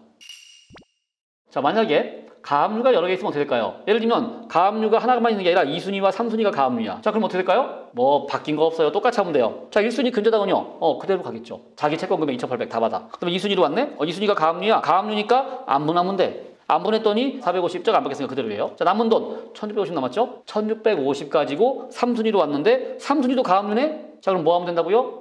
그쵸. 안분이야. 이제는 3, 4, 5 셋이서 안분하면 돼. 즉 이렇게 되는 거죠. 35 더하기 30 더하기 30분의 35네 곱하기 남은 돈 1,650 이렇게 하는 겁니다. 자, 그랬더니 이게 600이래. 600 주고 1,050만 원 남았어. 그거 가지고 4순위 왔더니 4순위가 3,000이래요. 그러면 1,050 주고 게임 끝. 이렇게 되는 겁니다. 이게 안분배당 방식이에요. 자, 그래서 안분이라는 거는요, 그냥 순서 상관없습니다. 가압류가 걸렸잖아요. 가압류는 그 밑에 애들하고 쭉쭉 나누는 거예요. 자, 제가 사례로 든 이 사건, 요것도 뒷얘기가 재밌거든요. 요 뒷얘기는 라이브 부연 설명으로 하는 걸로 하고요. 여기선 영상 이만 마무리하도록 하겠습니다.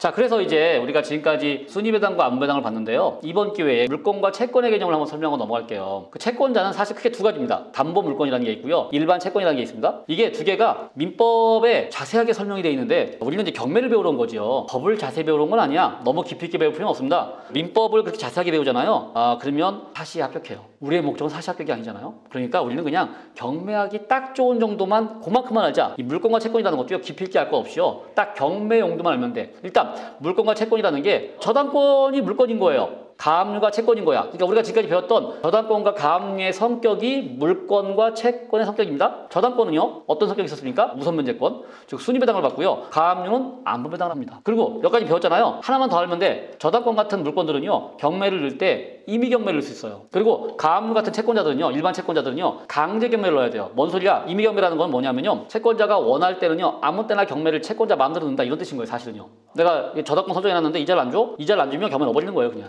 채권자가 넣는 거예요. 근데 강제경매는 뭐냐면요, 법원에다가 허락을 구해야 돼요. 내가요 채권자인데요, 채권자가 맞거든요, 증빙해야 되고요, 내가 돈을 못 받았어요, 그러니 이 사람 집에다가 압류를 쳐주세요 라고 법원에 신청을 해서 법원이 허락해야만 들어가는 겁니다. 그렇지 않으면 못 들어가요. 그런 차이가 있습니다. 자, 근데 이게 임의경매든 강제경매든 우리 같은 경매 입찰자 입장에서는요, 뭐 사실 신경 쓸 거 없어요. 경매는 경매거든요. 이게 임의로 나왔든 강제로 나왔든 신경 쓸 거 없어. 가끔 임의경매가 또는 강제경매가 뭔가요 궁금해하시는 분이 있는데요, 우리 입장에서 사실 궁금해할 필요는 없다. 그러니까 깊이 있게 공부할 필요는 없다. 임의든 강제든 경매 나왔으니까 우리는 입찰하면 된다라고 생각하시면 돼요. 자, 그럼 여기서 저당권과 가압류 말고 채권자가 하나 더 있습니다. 우리가 지금까지 아주 중요하게 보는 채권자, 임차인. 임차인은 과연 어디에 들어가는 걸까? 이 중에 임차인은 물권일까 채권일까? 자, 임차인의 임차보증금은요, 가압류 같은 채권이에요. 근데 이 임차인이 왜 배당받을 때는요, 마치 저당권자, 물권처럼 순위배당 받았었잖아요. 즉 임대차보호법 3조 제2항에 확정자를 받으면 우선면제권이 있다라는 조항 덕분에 그런 건데, 어쨌거나 배당받을 때는 물권처럼 받는 겁니다. 근데 결국 얘도 채권이기 때문에 혹시나 임차인이 경매를 넣는 경우도 있잖아요. 내가 보증금을 돌받지 못했어. 그래서 경매를 넣어야 돼. 그러면 결국 임차인 경매는 강제경매다, 이런 얘기입니다. 자, 이렇게 임차인의 채권은요, 원래는 채권이었는데 마치 물권처럼 배당을 받는다. 이거를 전문용어로 채권의 물권화라는 말을 씁니다. 어디 가서 이런 얘기 하세요. 임차인은 보증금이 원래 채권이었는데 물권처럼 활동하는 거야. 그래서 채권의 물권화야. 이런 말 하세요. 유식해 보여요. 네, 이런 거 한번 써보는 겁니다. 자, 이렇게 해가지고요, 오늘 안보배당 얘기를 마무리하도록 하겠습니다.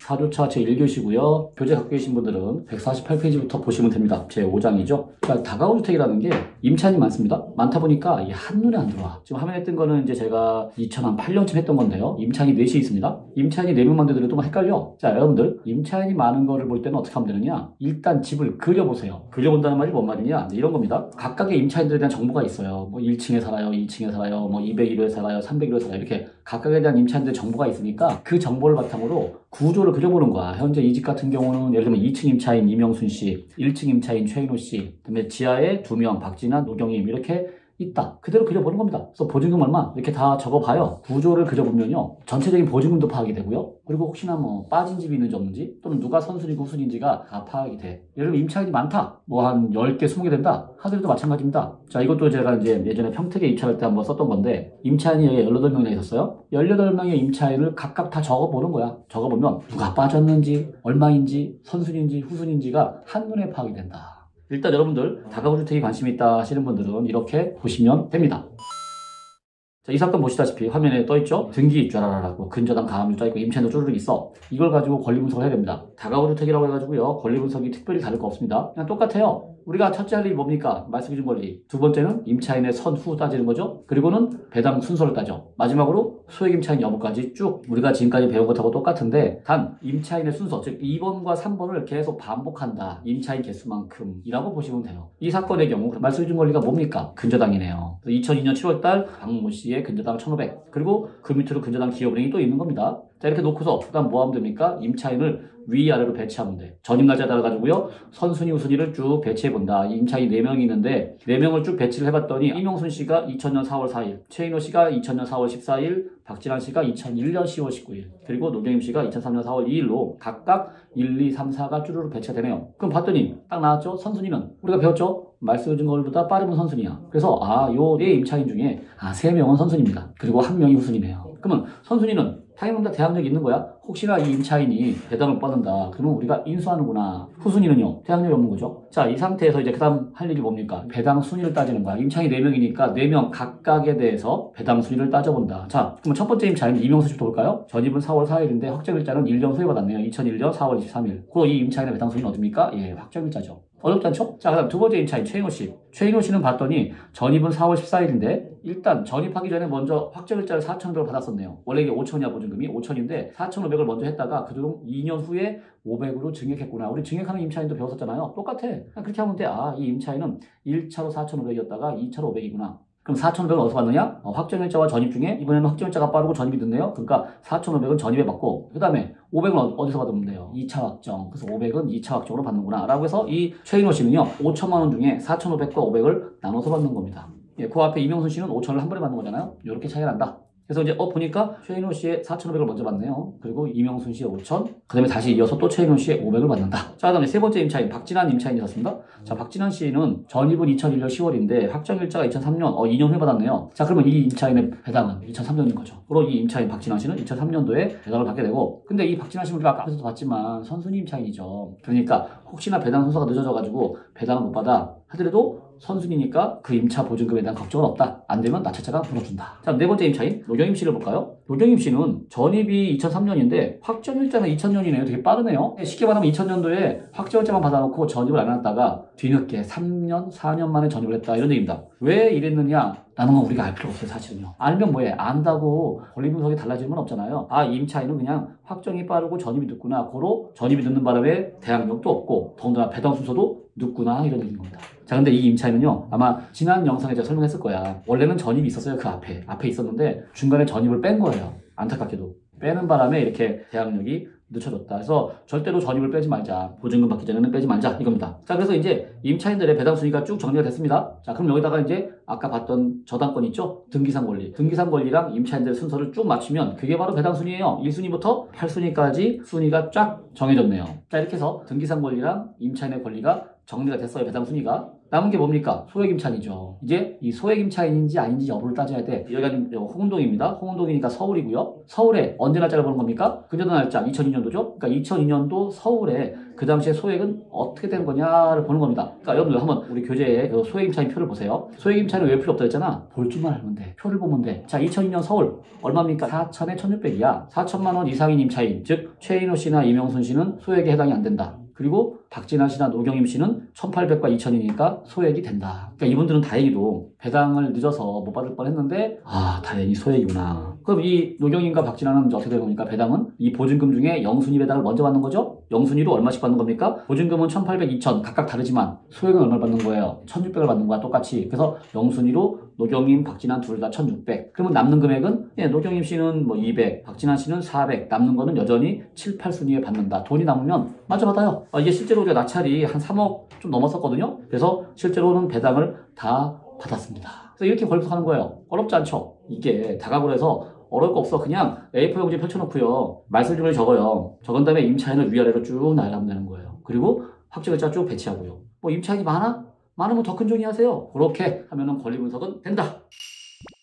자, 근데 여기서 이제 2층 임차인 내용을 가만히 보시면 확정만 있지 배당 요구가 없어요. 그리고 배당 요구가 없는 대신에 무슨 말이 써 있느냐? 임차권자라는 말이 써 있습니다. 우리 교재의 152페이지네요. 같이 보시면 되는데요. 임차인요, 임차권 등기라는 걸 할 수가 있습니다. 뭐냐면요, 말 그대로야 임차권, 임차인의 권리라는 뜻입니다. 우리가 배웠던 임차인의 권리, 임대차 보호법을 말해 임대차 보호법상의 임차인의 권리, 전입, 확정, 배당 요구, 그거에 대해서 우리가 보통 그게 등기에 안 떠 있고요. 그냥 전입만 해놓고 확정자 받아놓고 경매 넘어가면 내가 권리 신고하는 거잖아요. 그렇게 하기 전에 먼저 등기에 올려놔. 나는 여기 전입을 언제 했고 확정일자를 언제 받았고 보증금이 얼마다라는 걸요 미리 다 등기에 써놓는 경우가 있습니다. 이게 언제 쓰는 거냐? 임차인이 보증금을 못 받은 채로요 이사를 나가야 되는 경우가 있잖아요. 자, 우리가 아까 노경임 씨 얘기했었잖아요. 이분은 그냥 이사를 나갔어. 그냥 나갔다가 하고 다시 뒤늦게 전입했어. 그 바람에 전입이 밀렸습니다. 근데 요 이명순 씨는요, 노경임 씨랑 똑같이 나갔는데 나갈 때 돈을 못 받았잖아요. 그래서 법적인 조치를 취하는 거야. 임차권 등기를 해놓고 나갔어요. 덕분에 전입이 그대로 유지되는 효과가 있다, 이런 얘기입니다.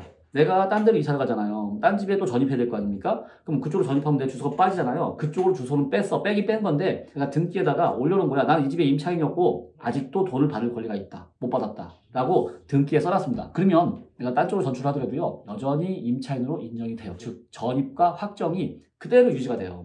임대차 보호법이 얘기하는 그 대항력 3조, 그다음에 3조의 이 확정, 배당, 이게 다 그대로 유지가 된다. 자, 이렇게 하는 게 임차권 등기입니다. 그래서 여러분들 혹시 보증금을 못 받은 채로 나가야 된다, 이사를, 그럼 반드시 이렇게 임차권 등기를 해놓고 나가세요. 임차권 등기라는 건요, 여기 화면에 보시면 임차권 등기 명령이라고 써 있죠. 다른 어떤 저당권이나 전세권처럼 이런 것들은요, 내가 등기를 올리려면 주인의 허락이 있어야 돼. 주인의 인감이 필요해. 근데 임차권 등기는요, 그런 거 없습니다. 그냥 등기 명령이야. 법원이 명령을 내려, 마치 인도명령처럼 등기 명령입니다. 그래서 임차인이 신청하면 그냥 돼요. 이거는 물론 조건은 있습니다. 뭐 2년 만기됐고 보증을 못 받았고 이런 걸 증명하면 돼. 증명하면 집주인의 의사와 상관없이 임차권 등기는 뜨는 겁니다. 자, 그러면 이제 이런 집이 경매 넘어갔다고 치자고요. 그럼 어떤 일이 발생하느냐? 이 경매가 넘어가면서 진행되는데 그 진행되는 과정을 몰라요. 왜? 이사를 나갔기 때문에. 모든 서류는 이 경매된 집으로 날라오는 거지 임차인이 이사간 집은 날라오질 않아. 법원에서 자, 경매됐네요, 배당 요구하세요, 뭐 이런 얘기가 알 수가 없어요. 그러다 보니까 임차권 등기하신 분들은요, 배당 요구를 못하는 경우가 왕왕 있어요. 날짜를 놓쳐가지고. 지금 이 이명순 씨도 마찬가지야. 배당 요구를 놓친 거예요. 자, 그러면 이 임차인들은 배당 요구를 안 하는 경우가 발생하는데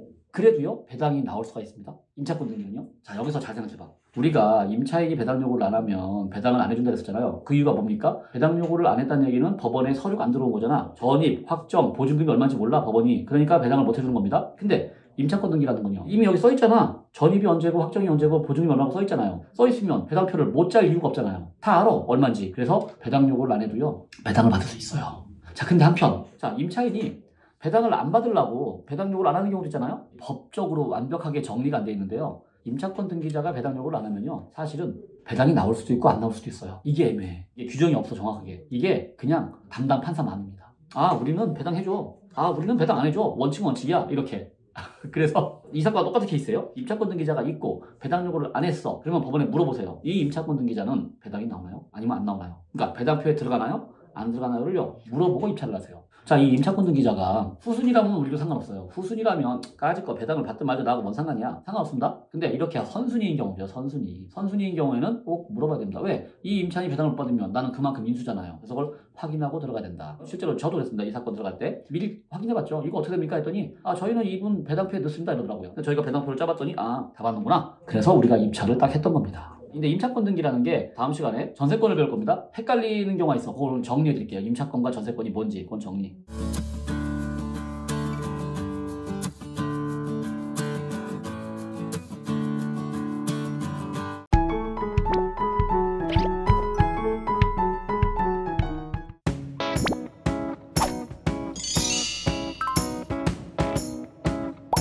다가올 주택은 어떻게 투자를 하게 되느냐? 투자에 대한 마인드 얘기인데요. 이 교재는 경매 권리 분석 교재고요. 이거는 이제 투자에 대한 마인드를 적어놓은 건데, 이 부교재의 380페이지쯤 다가오게 된 투자 컨셉이 나와 있습니다. 한번 이 책 있으신 분들은요, 380페이지 한번 열어놓고 같이 보시면 될 건데, 제가 이 사건을요, 낙찰을 받고 나서 어떻게 세팅을 했느냐? 지하랑 1, 2층은 월세를 놓고 2층은 전세를 놨어요. 그럼 이게 낙찰가가 3억 2천인데 대략 한 평당 1,000 좀 넘었었는데, 낙찰받고 대출을 받습니다. 그러니까 대출을 받았더니 1억 한 8천 나왔어요. 절반 정도 나왔었어요. 거기에 이렇게 세팅한 거예요. 그러면 보증금을 다 받으니까 보증금이 한 1억 좀 넘어. 대출 1억 8천에서 이자가 한 100만 원 나간다고 치고, 그 100만 원 이자에서 월세로 또 카바를 하고요. 그럼 난 실투자 금액이 한 4천만 원 들어가 놓고, 그리고는 그냥 갖고 있는 거야. 자, 이렇게 이제 세팅해놓고 얘는 뭘 하고 있는 거냐? 재개발을 기다리는 겁니다. 얘가 이제 재개발을 하려고 했던 곳이거든요. 결국 이게 뭐 하는 거냐면요, 땅을 투자하는 거예요. 건물을 투자하는 게 아니라 부동산은 기본적으로 땅을 투자합니다. 근데 아파트나 빌라, 오피스텔 같은 경우는 땅이 작다 보니까 땅에 대한 개념이 별로 없는데 다가구나 단독으로 가잖아요. 그럼 땅이 넓어지잖아요. 몇십 평짜리야. 땅을 투자하면 뭡니까? 재개발이에요. 이런 식으로요. 기다리는 거야. 자, 기다렸더니 여기가 결국은 재개발을 하더라고요. 문제는 우리 땅이 아니야. 자, 지도 혹시 보이세요? 지도에 보면 포인트 찍힌 데 있잖아요. 그 포인트 찍힌 데가 제가 이거 낙찰받은 집인데 재개발은 그 위에서 했어. 우리 집은 그 구역에서 벗어나 있네. 에이씨. 재개발을 하다 보면 이럴 수도 있습니다. 자, 근데 여기서 한 가지. 우리 집은 포함이 안 됐지만 그 위에서 재개발했다. 그 옆 동네에서. 거기 재개발하면요. 거기 있는 사람들이 다 집을 부시잖아요. 어디로 가겠습니까? 예, 그 주변으로 퍼져요. 우리 집의 전셋값이 폭등하는 거야. 제가 이때 이주 수요를 느꼈습니다. 그 뒤로 제가 이제 성남이나 광주나 또는 서울에서요, 그 이주 수요를 노리는 투자를 또 해봤어요. 자, 이런 투자에 대한 이야기는 나중에 우리 실전팀 때 자세하게 또 한번 설명하기로 하고요. 어쨌거나 땅을 투자함으로 해가지고 재개발이나 재건축을 노린다. 이런 게 있고요. 또 하나는요, 이건 제가 2006년에 받은 건데요. 이것도 우리 교재 아까 380페이지 두 번째 사례입니다. 화면에 보시면 임차인이 많아 보이죠? 9가구, 구조도가 나오죠? 투룸이 3가구씩 있습니다. 2006년에 한 3억 1,500에 받았는데 단독 입찰이죠. 다가구는요, 입찰자가 많지가 않아. 아파트 빌라는 막 경쟁률이 10대1, 20대1, 막 내가 한 20, 30번 넣어야 한 번 될까 말까 하는데 다가구는 경쟁률이 2, 3대1밖에 안 돼요. 어쨌거나 시흥시 저항동이라는 곳인데요. 여기가 전세로 따지면 한 4천, 그리고 월세로 하면은 천에 한 40 이랬었어요. 이 당시에는요. 지금하고 세가 약간 달라. 이게 간단히 말하면요, 낙찰을 3억 1,000에 받아가지고요, 월세를 쭉 논다 이런 얘기야. 자, 그러면 이거 화면상에서 간단하게 계산을 한번 해볼까요? 낙찰 3억 1,000, 비용으로 한 2, 3천 들어요. 근데 총 투자 금액이 한 3억 한 4, 5천 들어가. 그 상태에서 명도 다 끝나고 다시 세를 놔. 저렇게 1,000에 40씩 놔요. 그럼 9천만 원이 회수되잖아. 그럼 나의 실투자 금액은 2억 5천이구나. 그러면 2억 5천 넣어가지고 월세로 350에서 404일 받는구나. 그럼 수익률이, 그쵸? 거의 20%에 근접해요. 근데 이거는요, 이렇게만 얘기한 거고요. 실제로는 또 대출을 받습니다. 낙찰가가 3억이잖아요. 대출로 한 또 절반 나와요. 1억 5천 정도가. 그러면 이게 실투자 금액이요, 2억 5천이 아니라 1억 5천으로 줄어들어요. 그리고 이자를 내고 월세를 받아 수익률은 더 올라가는 거예요. 훨씬 올라갑니다, 원래는. 근데 이건 여기서 제가 이 책에선 그런 얘기 살짝 뺐어. 자, 그 다음에 또 부교재에 보면 그런 얘기가 있죠. 발목 잡기라고요. 만약에 내가 여기다가 월세로 세팅하는 게 아니라 절반쯤을 전세로 깔아봐? 그럼 투자금을 제로로도 만들 수 있습니다. 아까 이 앞에서 재개발 얘기도 했지만요. 재개발이라는 거는요, 시간이 오래 걸립니다. 오래 걸리다 보니까 내가 여기에 투자금을 막 몇 억씩 묶어놓고요. 또는 뭐 매달 이자로 막 2, 300씩 나가고요. 그럼 오래 못 버티고요. 아니, 오래 버틸수록 손해야, 그러면. 왜 그런 짓을 해? 투자금을 제로로 만들고요. 거의 무피. 그리고 이자도 거의 안 나게끔. 그렇게 세팅을 해놔야 재개발이 언제든 그때까지 버틸 수 있다. 또는 월세를 받아요? 월세를 받으려면 수익률을 짱짱하게 해놔야지. 그래서 우리가 다가구 투자할 때요, 기본적으로 장기 보유입니다. 장기 보유다 보니까 둘 중에 하나예요. 무피 투자해놓고서 오래 가든지 아니면 임대 수익을 얻으면서 또 역시 오래 가든지. 어쨌거나 오래 가야 되는데 오래 갈 수 있는 체력이라고 해야 되나? 오래 갈 수 있는 어떤 대책을 세워놓자, 이런 얘기인 겁니다. 그래서 제가 다가구 투자를 몇 번 해봤었고요. 요즘도 또 하려고 제가 몇 개 또 임장 다니고 있는데 제가 이 정도 했었습니다, 그동안. 이렇게 하다 보니까 제가 처음에 낙찰받은 게 2006년에 받았고 월세를 받고 있어. 월세 받고 있다가 2010년에 팔았어요. 또 2011년도에 또 2개를 받았습니다. 2개 받았다가 다시 2014년에 또 팔았습니다. 최근에 다시 또 받으려고 그래요. 왜 그러는가? 그건 시장 상황 얘기인데 시장 상황 얘기는 다시 또 하기로 하고요. 일단은 넘어가겠습니다. 그래서 여기까지 다가구 투자를 하는 어떤 포인트였다.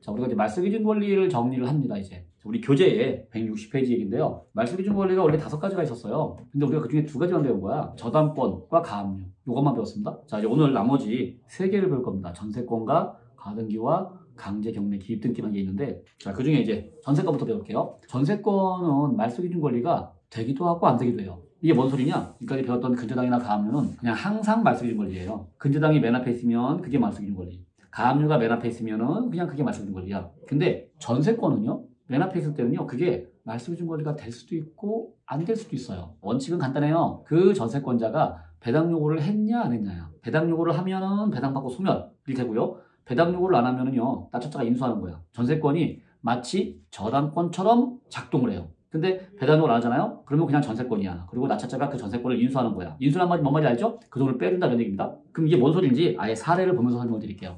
성산동에 있는 다세대 주택인데요. 빌라죠. 이런 경우는 전세권하고는 아무 상관없는 거야. 등기상에 전세권이 있다 뿐이지 우리가 지금 배우는 전세권 말소기준 권리랑 아무 상관없어요. 왜? 얘는 말소기준 권리가 뭡니까? 여러분들이 보시기 아시겠죠? 그냥 저당권이잖아요. 신한은행 근저당 2006년 10월 2일자. 그리고 전세권은요, 저당권보다 8년이 늦네. 그러니까 이거는 그냥 저당권이냐 말소인 거야. 그건 우리가 지금까지 배웠던 기본적인 사례입니다. 우리가 오늘 배우려고 하는 이 전세권 문제가 아닙니다. 여기 화면에 써있죠. 다시 보세요. 화면에. 전세권이 맨 위에 있을 때 얘기란 얘기야. 선순위일 때만. 그때만 전세권이 말소 기준 권리냐 아니냐를 따지는 거지. 전세권이 후순위로 가 있으면요. 이런 식으로 아무 의미 없어. 저당권이야 말소예요. 그러니까 이걸 헷갈릴 필요 없습니다. 뭐가 헷갈리는 거냐? 이 사건이야. 자, 이거 화곡동에 있는 빌라인데요. 전세권이 있습니다. 그리고 저당권이 2순위인 거야. 자, 이 경우는 어떻게 되는 거냐? 일단 기본적으로 저당권이 말소 기준 권리인데 근데 전세권이 위에 있잖아요. 선순위잖아요. 이럴 때는 이 전세권이 배당 요구를 했냐 안 했냐를 따진다 이 얘기입니다. 자, 보니까 전세권에 대해서 이 전세권이 이제 안모씨인데 그 옆에 임차인 조사에 보면은 전세권자 배당 요구 다 써있죠. 전세권자가 배당 요구를 했네요 이 뜻입니다. 자, 그러면 이 안모씨의 전세권 5천이 말소 요구가 되고요. 낙찰되면 얘부터 배당해주고 쫙 말소를 시킨다 이런 얘기인 겁니다. 자, 그러면 세 번째 사례입니다. 자, 이런 경우는 전세권 김모 씨가 있는데 전세권 1억 4,500이라고 써있기만 하고 배당 요구 내역이 없어. 배당 요구를 했는지 안 했는지 몰라. 아예 안 했어. 자, 이러면 어떻게 되는 겁니까? 말소해준 권리는 그냥 압류. 압류가 말소해준 권리고요. 전세권은 남으니까 낙찰자가 인수야. 등기에 남아서 인수다. 그럼 이걸 지우려면 어떻게 하면 됩니까? 그 돈을 주면 돼요. 1억 4,500을요. 이렇게 되는 겁니다. 자, 그래서 이제 우리가 전세권에 대한 얘기를 한번 정리를 할 건데요. 이 전세권이라는 게 일단 배당 요구를 하면은 소멸되는 거고요. 배당 요구 안 하면 인수라고 했잖아요. 여기서 자, 배당 요구를 안 했다부터 생각해 볼까요? 전세권이 배당 요구를 안 해. 그럼 낙찰자가 인수야. 그럼 어떻게 하면 됩니까? 그 전세권 금액만큼 빼고 들어가면 돼. 자, 이게 지금 무슨 말인지 아시겠어요? 전세권이라는 건요, 지금 전세권 금액이 등기에 정확히 써 있어요. 첫 번째 사례든, 두 번째 화곡동 물건이든, 세 번째 노건산동 오피스텔이든 간에 전세권 금액은요, 등기에 써 있는 겁니다. 그러니까 인수라고 해서 우리가 어려울 게 없어요.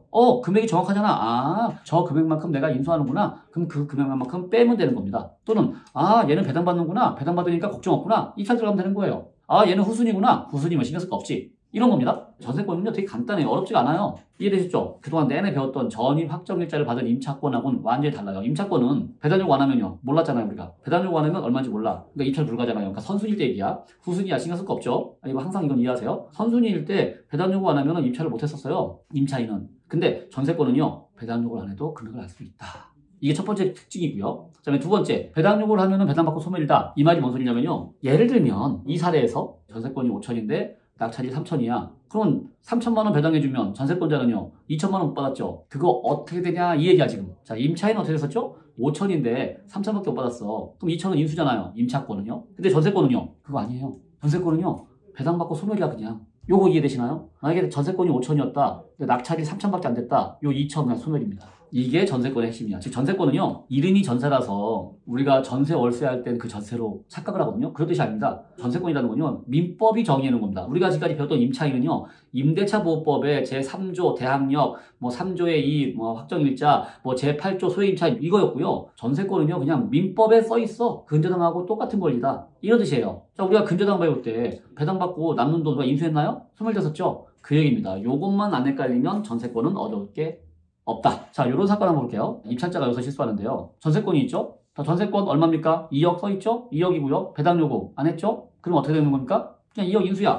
깔끔하죠? 어렵고 없죠? 자, 근데 결과를 한번 볼까요? 누가 한번 낙찰이 됐었어요. 그리고 미납을 합니다. 자, 근데 그 낙찰가를 보니까 낙찰가가 4억 7천. 자, 2등하고 가격을 비교해보세요. 2등. 2등이 2억 7천이야. 2억 차이가 났네? 자, 이거 뭔 소리인지 아시겠어요? 이거 지금 낙찰 받으신 분이 시세 파악은 그나마 한 것 같아. 아, 한 5억대쯤 되나 보다 하고 4억 7천 정도 쓴 것 같아요. 근데 2등이 2억 7천이죠. 딱 2억 차이 났어. 이 전세권 금액만큼. 즉, 이거 입찰하신 분이 이 전세권이 인수라는 거를 모르고 들어온 거예요. 권리 분석 안 한 거야. 낙찰 갖고 가봤더니 전세권이 배당 요구 안 했네? 그럼 인수네? 그 바람에 미납이 된 겁니다. 그리고 이제 유찰. 되고 나서 다시 누군가가 2억 2,700에 받아갔네요. 어렵나요 이게? 어려운 게 아니야. 몰라서 그러는 겁니다. 배당 요구 안 했으면 낙찰자가 인수다. 됐죠? 이게 전세권입니다. 그래서 우리가 전세권을 공부할 때는요 선순위일 때 얘기하는 거예요. 후순위는 신경 쓸 거 없어요. 후순위야 당연히 소멸입니다. 왜? 근저당이 있으니까. 근데 선순위일 때는요 꼭 이 전세권자가 배당 요구를 한 거냐 아니냐. 배당 요구를 했으면 걱정할 거 없이 입찰. 배당 요구 안 했으면 인수. 자, 그래서 이제 거꾸로 전세권자 입장에서는요 혹시 내가 선순위 전세권자야. 후순위라면 당연히 배당 요구 해야 돼요. 내가 혹시 선순위야 그러면요 배당 요구 안 하는 것도 방법이에요. 배당 요구 했다가 혹시나 낙찰가가 전세권보다 낮아지면 나는 나머지 못 받잖아요. 그러니까 잘 배당 요구 안 해버려. 그러면 어쨌거나 무조건 인수니까. 그래서 그런 정도 알고 들어가자. 자, 이거고요. 전세권에서 조금 어려운 얘기인데요. 이런 경우 있습니다. 임차인이 두 가지 권리를 다 가지고 있는 경우가 있어요. 전세권도 설정해놓고 전입 확정도 해놓은 경우가 있습니다. 자, 이런 경우에 임차인이 배당 요구를 하는데 배당 요구를요 둘 중에 하나만 하는 경우가 있어요. 자, 지금 딱 이 케이스야. 현재 이 임차인은 후순위입니다. 그죠? 전입을 따지면 후순위죠. 전입은 후순위인데 전세권은 선순위예요. 근데 이 임차인이 배당 요구를 할 때 배당 요구를요, 임차권만 배당 요구한 거야. 그러니까 임차인의 자격으로 배당 요구를 했어요.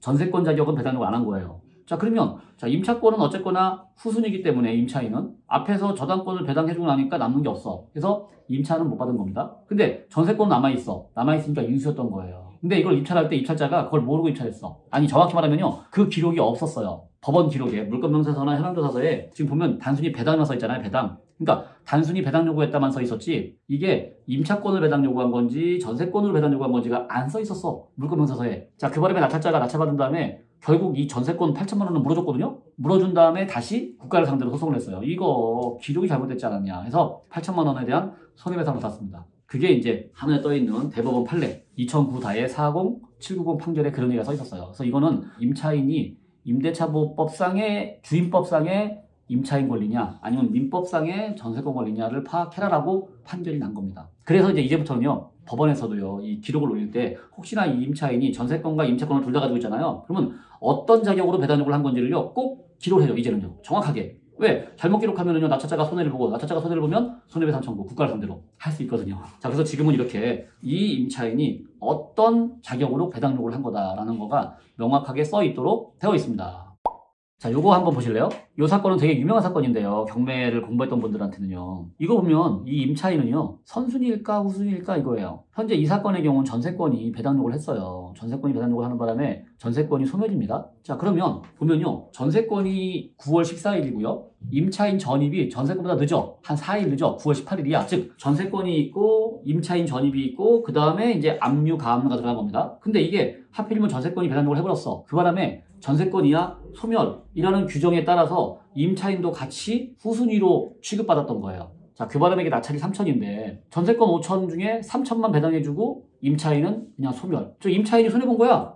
원래 5천인데 3천밖에 못 받은 게 된 겁니다. 전입이 있는데도 불구하고. 이게 이제 소송이 들어간 거야. 이거 말이 안 되지 않냐. 소송이 들어갔고요. 실제로 대법원 판례가 났습니다. 자, 이런 경우에는 비록 임차인이 전세권보다는 후순위지만 근데 그 전세권이 어차피 내 거잖아. 임차인 거잖아요. 자기 권리로 전입도 해놓고 또 자기 권리로 전세권도 해놓은 거야. 근데 문제는 전세권을 먼저 해놓고 전입을 늦게 한 것 뿐이지. 둘 다 내 거야. 둘 다 내 건데 내 권리로 인해서 내 권리가 침해를 받는다?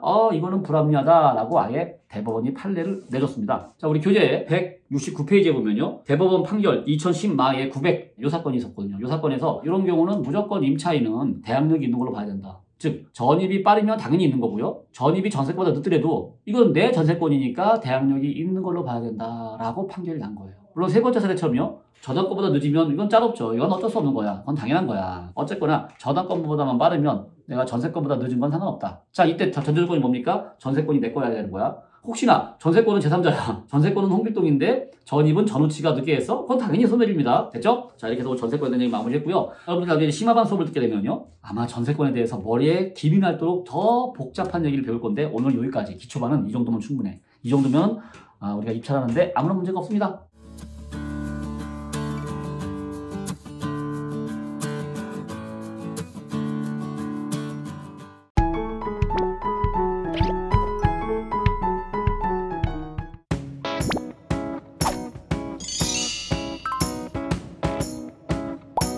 자, 이제 가등기 순서인데요. 우리 교재의 171페이지, 이제 가등기를 보는데, 가등기도요, 어떻게 보면 전세권하고 똑같아요. 이 가등기권자가 배당 요구를 하면은 배당받고 소멸이야. 근데 배당 요구를 안 하잖아요. 그냥 인수입니다. 선순위 할 때 얘기하면 선순위 할 때, 후순위면 신경 쓸 거 없어요. 근저당 이후에 가등기가 있다. 소멸이야. 그건 신경 쓸 게 없는데, 자, 가등기라는 거는 가등기 이름만 들어갔잖아요. 정확한 명칭이 뭐냐면요, 소유권 이전 청구권 가등기라고 불러요. 되게 복잡해, 이름이. 소유권을 이전, 넘겨달라는 청구를 할 수 있는 권리, 그 권리를 가등기했다, 등기 올렸다, 이런 뜻입니다. 소유권에 대한 이제 등기거든요. 나중에 이거를 가지고 이제 실제 소유권을 넘겨, 그거를 본등기라고 불러요, 본등기. 근데 어쨌거나, 자, 그건 몰라도 돼. 핵심이 뭐냐? 가등기는요, 금액을 알 수가 없어요. 선순위 전세권이나 선순위 가등기나 둘 다 배당 요구를 하면은 배당받고 소멸이고, 배당을 요구를 안 하면은 낙찰자가 인수인데, 문제는 전세권은 우리가 지금 금액을 알 수 있다 했잖아요. 그래서 어려울 게 없다 했잖아. 그 금액만큼만 빼면 된다. 근데 가등기는요, 금액을 알 수가 없어요. 이게 핵심이야. 결론은 가등기는 뭐 후순위야 입찰하면 되고요, 선순위인 경우에는요,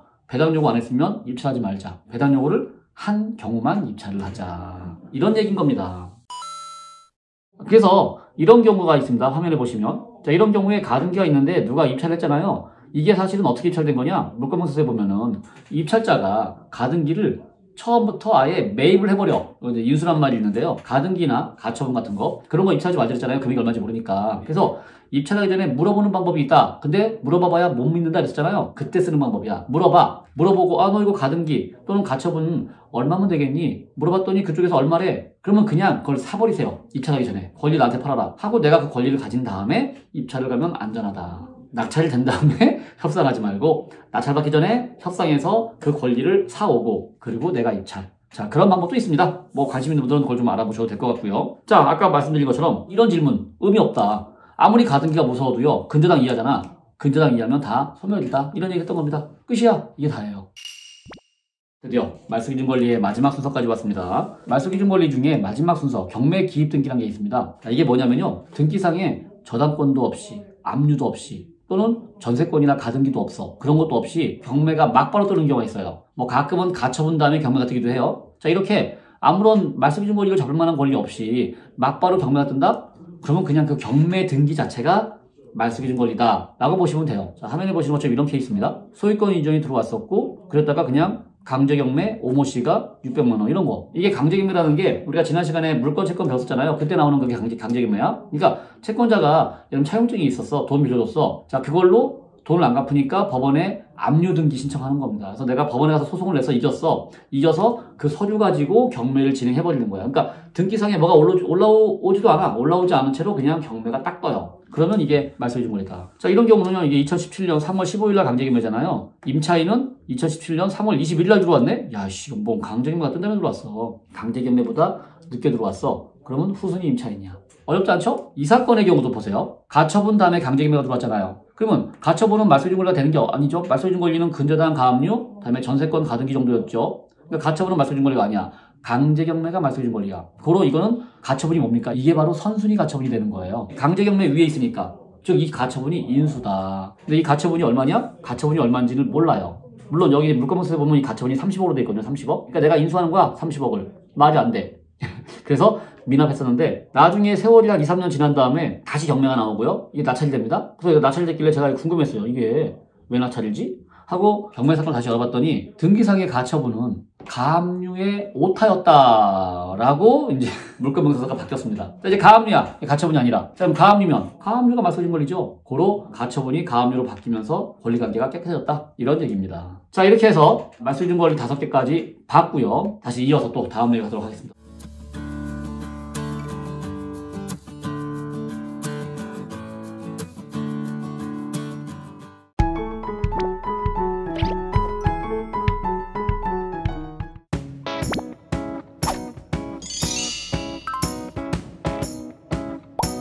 우리 교재에 이제 180페이지를 한번 보시겠습니다. 저희 권리 분석 한번 해볼까요? 가압류가 말소기준권리죠. 그리고 이제 임차인이 선순위고요. 확정일자는 후순위입니다. 요것도 이제 나중에 보시면 이상하실 거예요. 여기 보면 감정가가 2억 8천이고요. 건물은 33평짜리 아파트, 전용 면적 25.67평. 근데 대지는요? 몇 평이죠?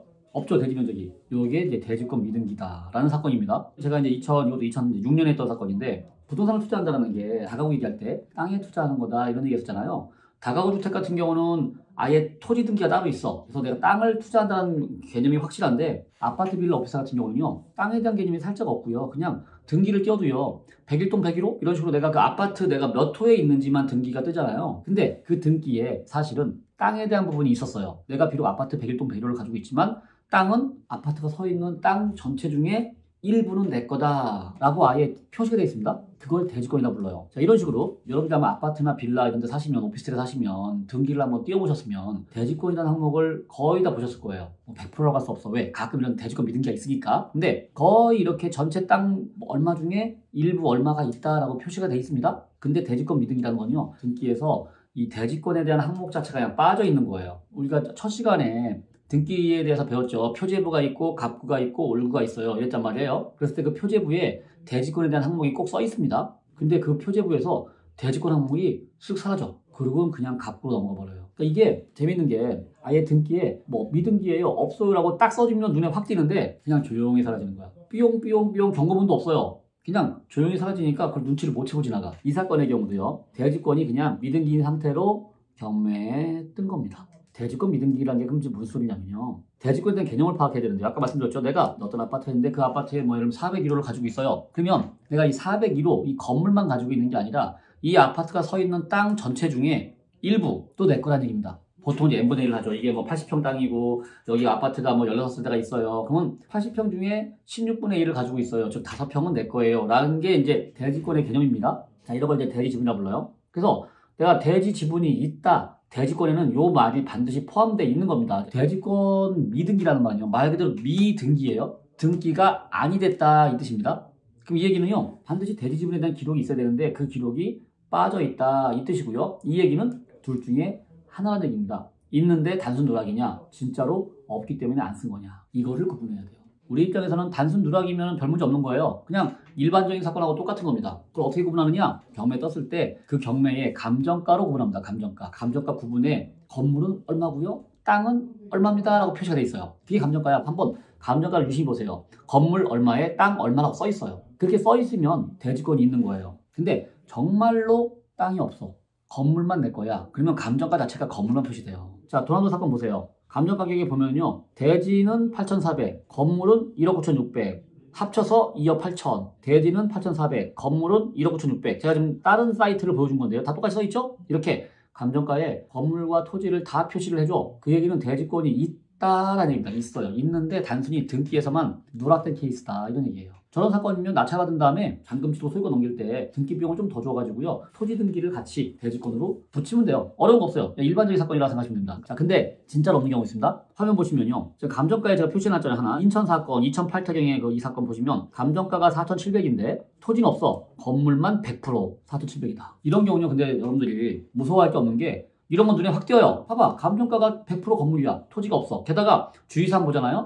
건물만 입찰 명확하게 써 있습니다. 옆에 두 번째 사건 보실래요? 두 번째 사건도 보시면요. 대지권 미등기인데 대지권은 아예 없음. 건물 철거라는 판결이 났음. 이런 말이 써 있잖아요. 대지권이 없다는 얘기는 쉽게 말하면 어떤 뜻입니까? 남의 땅 위에 내 건물이 있다 이 뜻이에요. 그러면 땅 주인이 보기에 기분 나쁠 거 아니야. 뭐야? 내 땅에 남의 건물이 있네. 야, 건물 치워라. 라고 소송을 걸어요. 그게 건물 철거 소송이에요. 다시 여기 왼쪽 사건 보실래요? 거기 보면요. 압류, 가압류, 가처분, 소유권 강제기명 써 있잖아요. 말소유증 권리는 뭡니까? 압류겠죠. 네, 압류 이하 말소야. 근데 3순위에 걸려있는 가처분이 있죠. 이거 당연히 후순위니까 소멸돼야 되는 거거든요. 자, 근데 주의사항 보세요. 매각으로 소멸되지 않는 토지 소유자의 건물 철거권 가처분이 있음. 자, 요거 지금까지 배웠던 것 중에 예외가 하나 나옵니다. 예외. 후순위인데도 소멸이 안 되는 케이스가 이런 케이스가 하나 있어요. 건물 철거 가처분. 이거는 철거 소송 중이라는 얘기야. 항상 그래. 건물만 경매를 나오잖아요. 그럼 토지 소유주가 가만 안 있어요. 그 건물을 철거하거나 아니면 그 건물을 토지 소유주가 낙찰받거나 이렇게 가는 겁니다.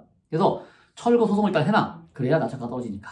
낙찰가를 쭉 떨어뜨린 다음에 본인이 받는다고 그래요. 그래서 이것도 지금 철거 소송 중인 거고요. 그 철거 소송의 결과에 따라서 판결이 나야 되기 때문에 경매를 통한 말소에 안 들어가요. 건물 철거는요. 이런 얘기다. 경매 사건 볼 때 대지권이 미등기인 거는 들어갈 수 있어. 근데 대지권이 진짜로 없는 거는 좀 고민하시라 라는 얘기입니다. 자, 이래서 대지권 미등기 봤고요.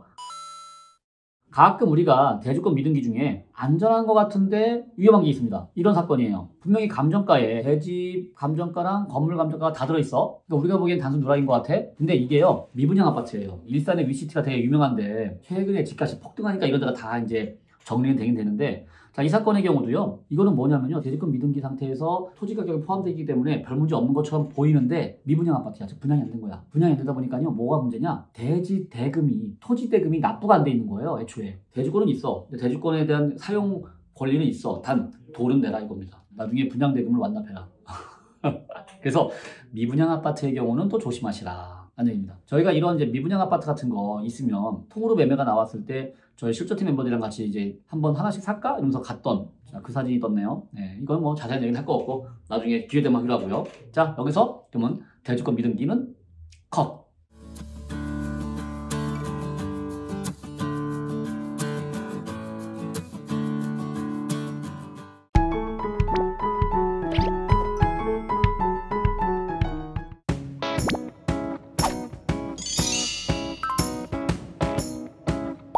자, 이제 토지별도 등기를 보겠습니다. 점점 어려워져요. 우리 교재 188페이지 그 사건 한번 볼게요. 주의사항에 토지별도 등기란 말이 있습니다. 토지별도 등기라는 건 뭔 소리냐면요. 말 뜻 그대로입니다. 토지에 별도로 등기 내역이 있다. 그러니 토지 등기를 확인하라 이 얘기였던 거예요. 그러면 뭐 하면 되냐? 이 경매 물건이 서 있는 토지 지번을 확인해서 자, 이 경우는요. 제가 이 사건은 이제 2005년에 봤던 사건인데 성남의 은행동 1177번지다. 그러면 그 번지수에 등기를 띄워보는 겁니다. 그래서 그 토지에 뭔 일이 있었는지를 등기 내용을 분석해보는 거예요. 그래서 그게 나한테 영향을 미치는 거냐 아니 반드시 토지 등기를 확인한다. 토지별도 등기라는 게 보통 이제 어떻게 생기는지 이제 일단 그 원리를 이해하자고요. 아까 대지권 미등기도 설명했었듯이 토지별도 등기라는 게 어떻게 나오냐면요. 이런 식이야. 땅이 있어. 이 땅에다가 빌라를 지어서 분양해야지 막 꿈을 꿔놨어요. 근데 빌라를 지으려면 뭐가 필요합니까? 건축비가 필요해. 건축비가 없네? 그 꿈이 사라져. 자, 이때 어떤 생각이 떠오르냐? 내가 땅이 있으니까 땅을 담보로 대출을 받을까? 이 얘기입니다. 땅을 담보로 대출을 받아. 그래서 그 대출받은 돈으로 건물을 짓자가 되는 겁니다. 그러니까 아직 건물이 생기기 전이야. 건물은 없으니까 땅만 있으니까 땅의 저당권 얼마? 뭐 1억, 2억, 3억 이렇게 들어와요. 그래서 그 돈 가지고 건물을 지어. 자, 건물을 다 지으면 어떻게 하느냐? 건물을 지어서 이제 분양을 하잖아요. 분양할 때마다 분양대금이 들어오잖아요. 그 돈 가지고 토지의 근저당을 없애는 겁니다. 모든 건물들이 다 분양이 되면서 분양대금이 다 들어오고 토지에 있던 근저당은 싹싹싹싹 사라집니다. 자, 이 상태에서 이제 각각이 분양될 때마다 대지권이 올라간 거잖아요. 이때 이제 두 가지 방법입니다. 분양대금을 전체를 다 받아가지고 토지를 지우든지 아니면 분양받는 사람들도 돈이 없을 수 있잖아요. 그러니까 내가 이미 토지에 대출을 받아놨는데 그중에 네 목만큼 띄어서 건물 등기에 올려줄게. 너는 그 돈만큼 분양금을 덜 내라. 즉 대출이나 마찬가지 개념이 되는 거예요. 그 집의 대출, 땅에 있던 대출을 집으로 옮겨줘. 근데 어차피 마찬가지잖아요. 땅은 없어지는 겁니다. 다 집으로 옮겨놨으니까. 그렇게 해가지고 분양이 완판되면서 토지의 등기는 싹 사라집니다. 이게 이제 일반적인 케이스예요. 아무런 문제 없는 거야. 정상적인 거야. 자, 이 상태에서 이제 빌라 중에 하나가 경매가 나온다. 그러면 그게 바로 토지별도 등기예요. 이 건물이 쓰기 전에 땅에 대출이 있었네. 물론 지금은 사라졌지만 예전에는 있었어 라는 뜻이에요. 사실은 대부분의 토지별도 등기가 그런 식인 겁니다. 그래서 토지별도 등기가 문제되는 경우는 그렇게 많지가 않아요. 자, 이렇게 화면에 떴죠. 토지에 있던 근저당을 전부 다 건물로 올려놓은 겁니다. 그러면서 분양이 끝났어요. 오른쪽에 있는 화면은 토지의 근저당이고요. 그게 나중에 건물로 올라갔다. 그러면 게임 끝이야. 이런 거는 결국 깨끗한 물건입니다. 이건 이제 여러분들이 등기를 좀 띄워볼 줄 알아야 돼요. 등기를 분석할 줄 알아야 되고요. 그럼 이제 어떤 경우에 문제가 되는 거냐? 내가 토지별도 등기를 열어봤더니 옛날에 빚이 있었던 건 맞아. 근데 지금은 지워졌으면 문제가 없는데 그 빚이 안 지워지고 남아있는 경우 그게 문제인 거예요. 아마 분양할 때 사기치는 것일 수도 있어요. 분양대금 받아가지고 토지 등기를 지워야 되는데 안 지운 거지. 보통 분양하는 사람들은요 또 101동 101호 뭐 302호 이것만 띄워보지 토지 등기 안 띄워본단 말이야. 그러니 갚았는지 안 갚았는지 모르고 지나간 거예요. 이 상태로 경매가 넘어간다? 그러면 자 무슨 문제가 생기냐면요. 낙찰이 될 거 아닙니까? 낙찰이 되면 배당을 해줘야 되는데 배당해줄 때 배당받은 사람이 또 생긴 거야. 어디에? 토지에. 건물에만 이 101동 101호 또는 이 302호에만 있는 게 아니라 토지에서도 채권자가 있는 겁니다. 결국은요 배당 금액을요 나눠야 돼요. 낙찰된 걸 가지고서 건물 쪽 배당하고 토지 쪽 배당을 나눠야 됩니다. 나누는 비율은 감정가 비율. 감정가가 만약 5대5야? 그럼 반반 나눠. 뭐 3대7이야? 예, 그러면 3대7로 나누는 겁니다. 나눠서 배당이 들어간다 이런 얘기예요. 근데 보통 이런 경우는 거의 없으니까 여러분들 너무 걱정하지 마세요. 차라리 이건 몰라도 돼요. 여기까지는. 이건 몰라도 돼. 그냥 토지 등기를 떼어봤더니 싹 지워졌구나.가 일반적인 케이스일 거예요. 여러분들이 만나는 거는요. 근데 일반적이지 않은 케이스는 거의 없을 거니까 혹시 이런 걸 발견되잖아요. 이런 거 발견되면 하지 마. 그냥 패스. 아니면 저한테 알려주세요. 저랑 같이 보시면 되잖아. 사실 이게 문제될 게 없어요. 배당만 쪼개서 하는 거기 때문에 이 건물분에 있던 채권자가 배당을 못 받는다는 것뿐이기 때문에 낙찰자하고는 사실 상관없거든요. 근데 딱 한 경우. 어떤 경우냐면요. 여기에 선순위 임차인이 있는 경우에. 자, 임차인도 채권자잖아요. 내가 배당을 받아야 돼. 근데 토지가 뛰어가. 그거를 내가 못 받아? 근데 하필이면 걔가 선순위야? 선순위 임차인인데 배당을 못 받았다? 그러면 낙찰자한테는 맞아요. 선순위 임차인이 배당을 못 받으면 낙찰자가 또 안아야 되잖아. 그런 경우만 문제인 거야. 그러니 후순위 임차인이 있거나 임차인이 없으면 사실 이런 토지별도 등기 문제가 생겨도 문제가 나한테는 아니다 이 뜻입니다. 여러분들 혹시 당해세란 말 들어보셨죠? 당해세나 체불임금 또는 조세채권이 되게 위험해 무서워 이런 얘기 들었을 겁니다. 자 그것도요 왜 무서운 거냐? 당해세나 체불임금이나 조세채권이나 이런 것들이요 낙찰자가 인수하는 거 아닙니다. 단지 얘가 뭐 문제냐? 세금은요 배당이 빠를 뿐이에요. 마치 임차인이 순위는 늦는데 소액임차인 배당은 빨리 받잖아요. 똑같아요. 세금을 항상 먼저 떼어가. 그래서 아마 이 표에 보면 배당 순서가 있죠. 체불임금이나 소액임차인을 제일 먼저 받고 그 다음 당해세가 받고 이런 식으로요. 그러다 보니까 체불임금이나 당해세가 많은 집을 한번 예상해 볼까요? 그게 많은 집이야. 많은데 하필이면 거기에 선순위가 있네? 이때가 문제라는 얘기입니다. 선순위 임차인이 있는 바람에 혹시나 낙찰대금에서 당해세나 체불임금을 먼저 띄어가 버리고 선순위 임차인이 그만큼 배당을 못 받으면 못 받은 만큼 인수다 그 얘기인 겁니다. 그러니까 선순위 임차인이 없잖아요. 그러면 당해세도 걱정할 게 없는 거예요. 사실은 우리 같은 입찰자 입장에서는요 선순위 임차인이 제일 무서운 겁니다. 그래서 선순위 임차인이 있으면요 토지별도 등기도 꼼꼼히 보셔야 되고요 조세채권 당해세나 체불임금도 꼼꼼히 봐야 된다. 이걸 역으로 얘기하면요 임차인이 후순위거나 또는 임차인이 없는 집이야. 그럼 이런 걸 하나도 걱정할 필요가 있다라는 뜻도 되는 겁니다. 이해되셨죠? 자, 오늘 여기 들어서 컷.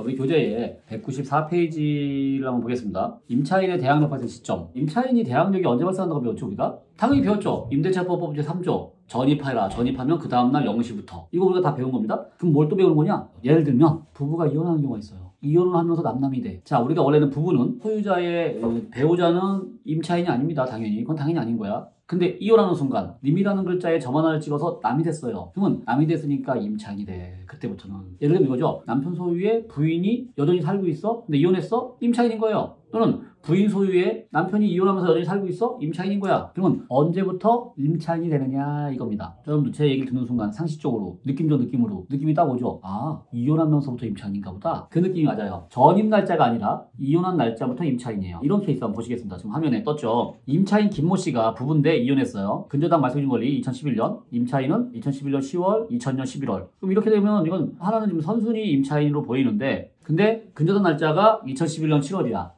근데 이혼한 날짜가 2012년이네? 이거예요. 그러니까 전입은 되게 빨리 해서 왜? 부부로 살고 있었으니까. 부부로 살고 있다가 근저당이 들어와요. 그러고 나서 뒤늦게 이혼을 했어. 정확한 날짜는 1월 19일이죠? 그러면 실제 대항력 발생일은 당연히 1월 19일 다음날 1월 20일 0시일 거 아닙니까? 그래서 이런 경우는 전 소유자는 이혼을 하면서 남남이 됐고 그때부터 대항력이 발생한다. 결국은 근저당보다 늦으니까 후순위다. 그러니까 이 사건의 경우는요.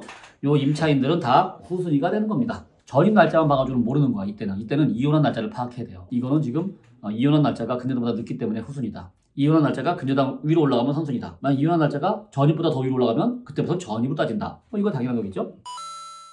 그다음에 또 이런 경우도 있습니다. 전 소유자가 임차인인 경우 있어요. 팔고 보통 이사 나가잖아요. 근데 팔고 그대로 사는 케이스야. 전세 계약하면서. 예를 들면 집을 5억에 팔았어요. 5억에 팔면서 내가 2억에 전세를 살고 싶어요. 해가지고 3억만 받고 그런 경우 있습니다. 잔금의 일부만 받고 나머지 일부 잔금은 전세로 돌려. 그러면서 그 집에 계속 살아. 그러면 전 소유자는 도대체 언제부터 임차인인 거냐? 보통 이런 케이스가요. 전 소유자다 보니까 전입이 빨라. 지금 이 케이스 보세요. 전 소유자 이모 씨입니다. 전입 날짜가 2000년이야. 2000년 8월. 근저당은 2003년 4월 29일. 딱 보기에 선순위잖아요. 하지만 전입 날짜로 보는 게 아니다. 라는 얘기입니다. 그럼 뭘 보겠습니까? 소유권을 넘긴 날짜를 봐야 돼요. 도대체 이 집을 언제 팔았느냐. 그러니까 소유권을 넘기기 전까지는 내 집이었지만 소유권을 넘긴 다음부터는 남의 집인 거잖아요. 전입은 2000년도 8월인데 소유권을 넘긴 날짜는 2003년입니다. 그러면 이 임차인은 2003년부터 임차인이야. 날짜를 봤더니 소유권 넘긴 날은 2003년 4월 29일입니다. 그리고 그 날짜에 또 근저당이 들어왔네요. 보통 왜 내가 집을 팔 때 새로운 소유자가 대출을 받잖아요. 소유권 넘기는 날 소유권 넘기면서 근저당이 같이 들어가죠. 잔금과 동시에 대출을 받은 케이스예요. 잔금 대출. 그러면 자 이제 보겠습니다. 잔금 대출을 냈어. 그러면 근저당은 2003년 4월 29일 날 효력 발생. 임차인은 전입은 비록 2000년 8월 22일 날 했지만 그게 아니고요. 소유권을 넘긴 날로 되는 겁니다. 소유권 넘긴 날이 4월 29일. 똑같은 날짜야. 즉 저작권 날짜랑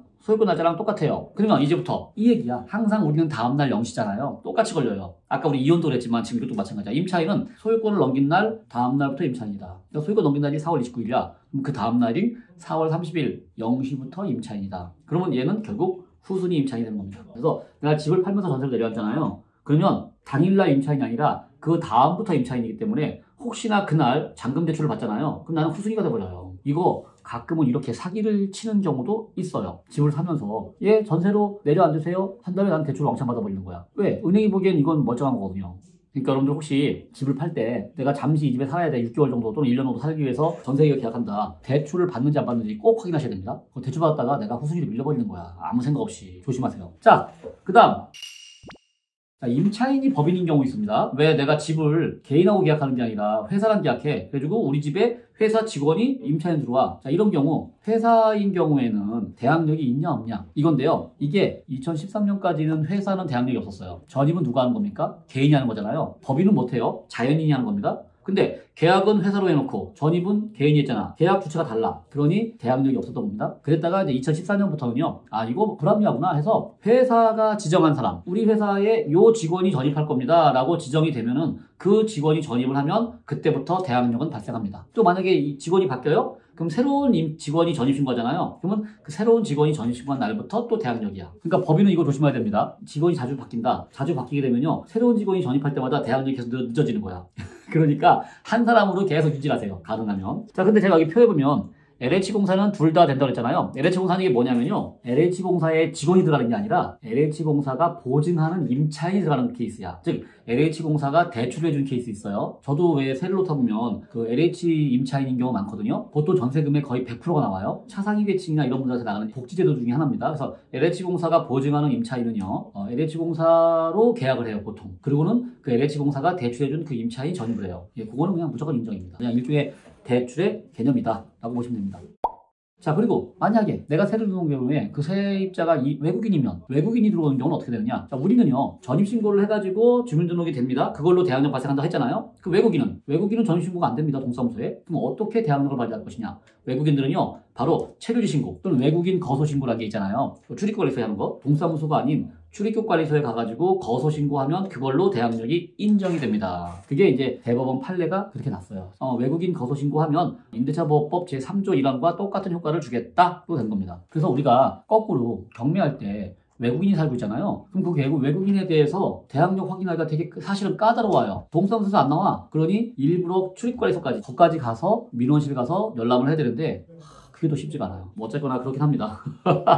그래서 혹시나 외국인들이 많이 사시는 곳에 있는 경매하시는 분들은 이거 좀 찾는 거, 대항력 찾는 게 좀 애매할 겁니다. 꼭 출입관리소를 가보셔야 돼요. 자, 그다음에 상가는요. 상가는 대항력 뭘 인정해요? 그냥 사업자 등록입니다. 관할 세무서에 사업자 등록하면 당연히 그 상가 임차인으로서 대항력이 인정이 됩니다. 자, 그 다음에 채무자의 배우자인 경우, 여러분들 소유자의 배우자는 부부간에는 임대차가 안 된다고 했잖아요. 임차인이 아니야. 근데 채무자의 배우자인 경우는 그건 다른 얘기예요. 채무자의 배우자인 경우는 된다. 그래서 정리하자면 임차인의 자격은 이혼하거나 소유권을 넘기면 어쨌거나 이혼하거나 소유권 넘긴 그 다음날이 되는 것이고요. 법인은 14년 이후부터는 법인이 지정한 직원이 들어가면 된다. 외국인은 당연히 있는 거다. 고소신고하면 된다. 상가 임차인 사업자 등록한다. 이런 정도로 알아두시면 되겠네요. 자, 이렇게 해서 우리가 책 한 권을 띄웠네요. 자, 여기까지는 우리가 이제 기초반을 했던 겁니다. 자, 여기서 이제 오늘 마무리 컷!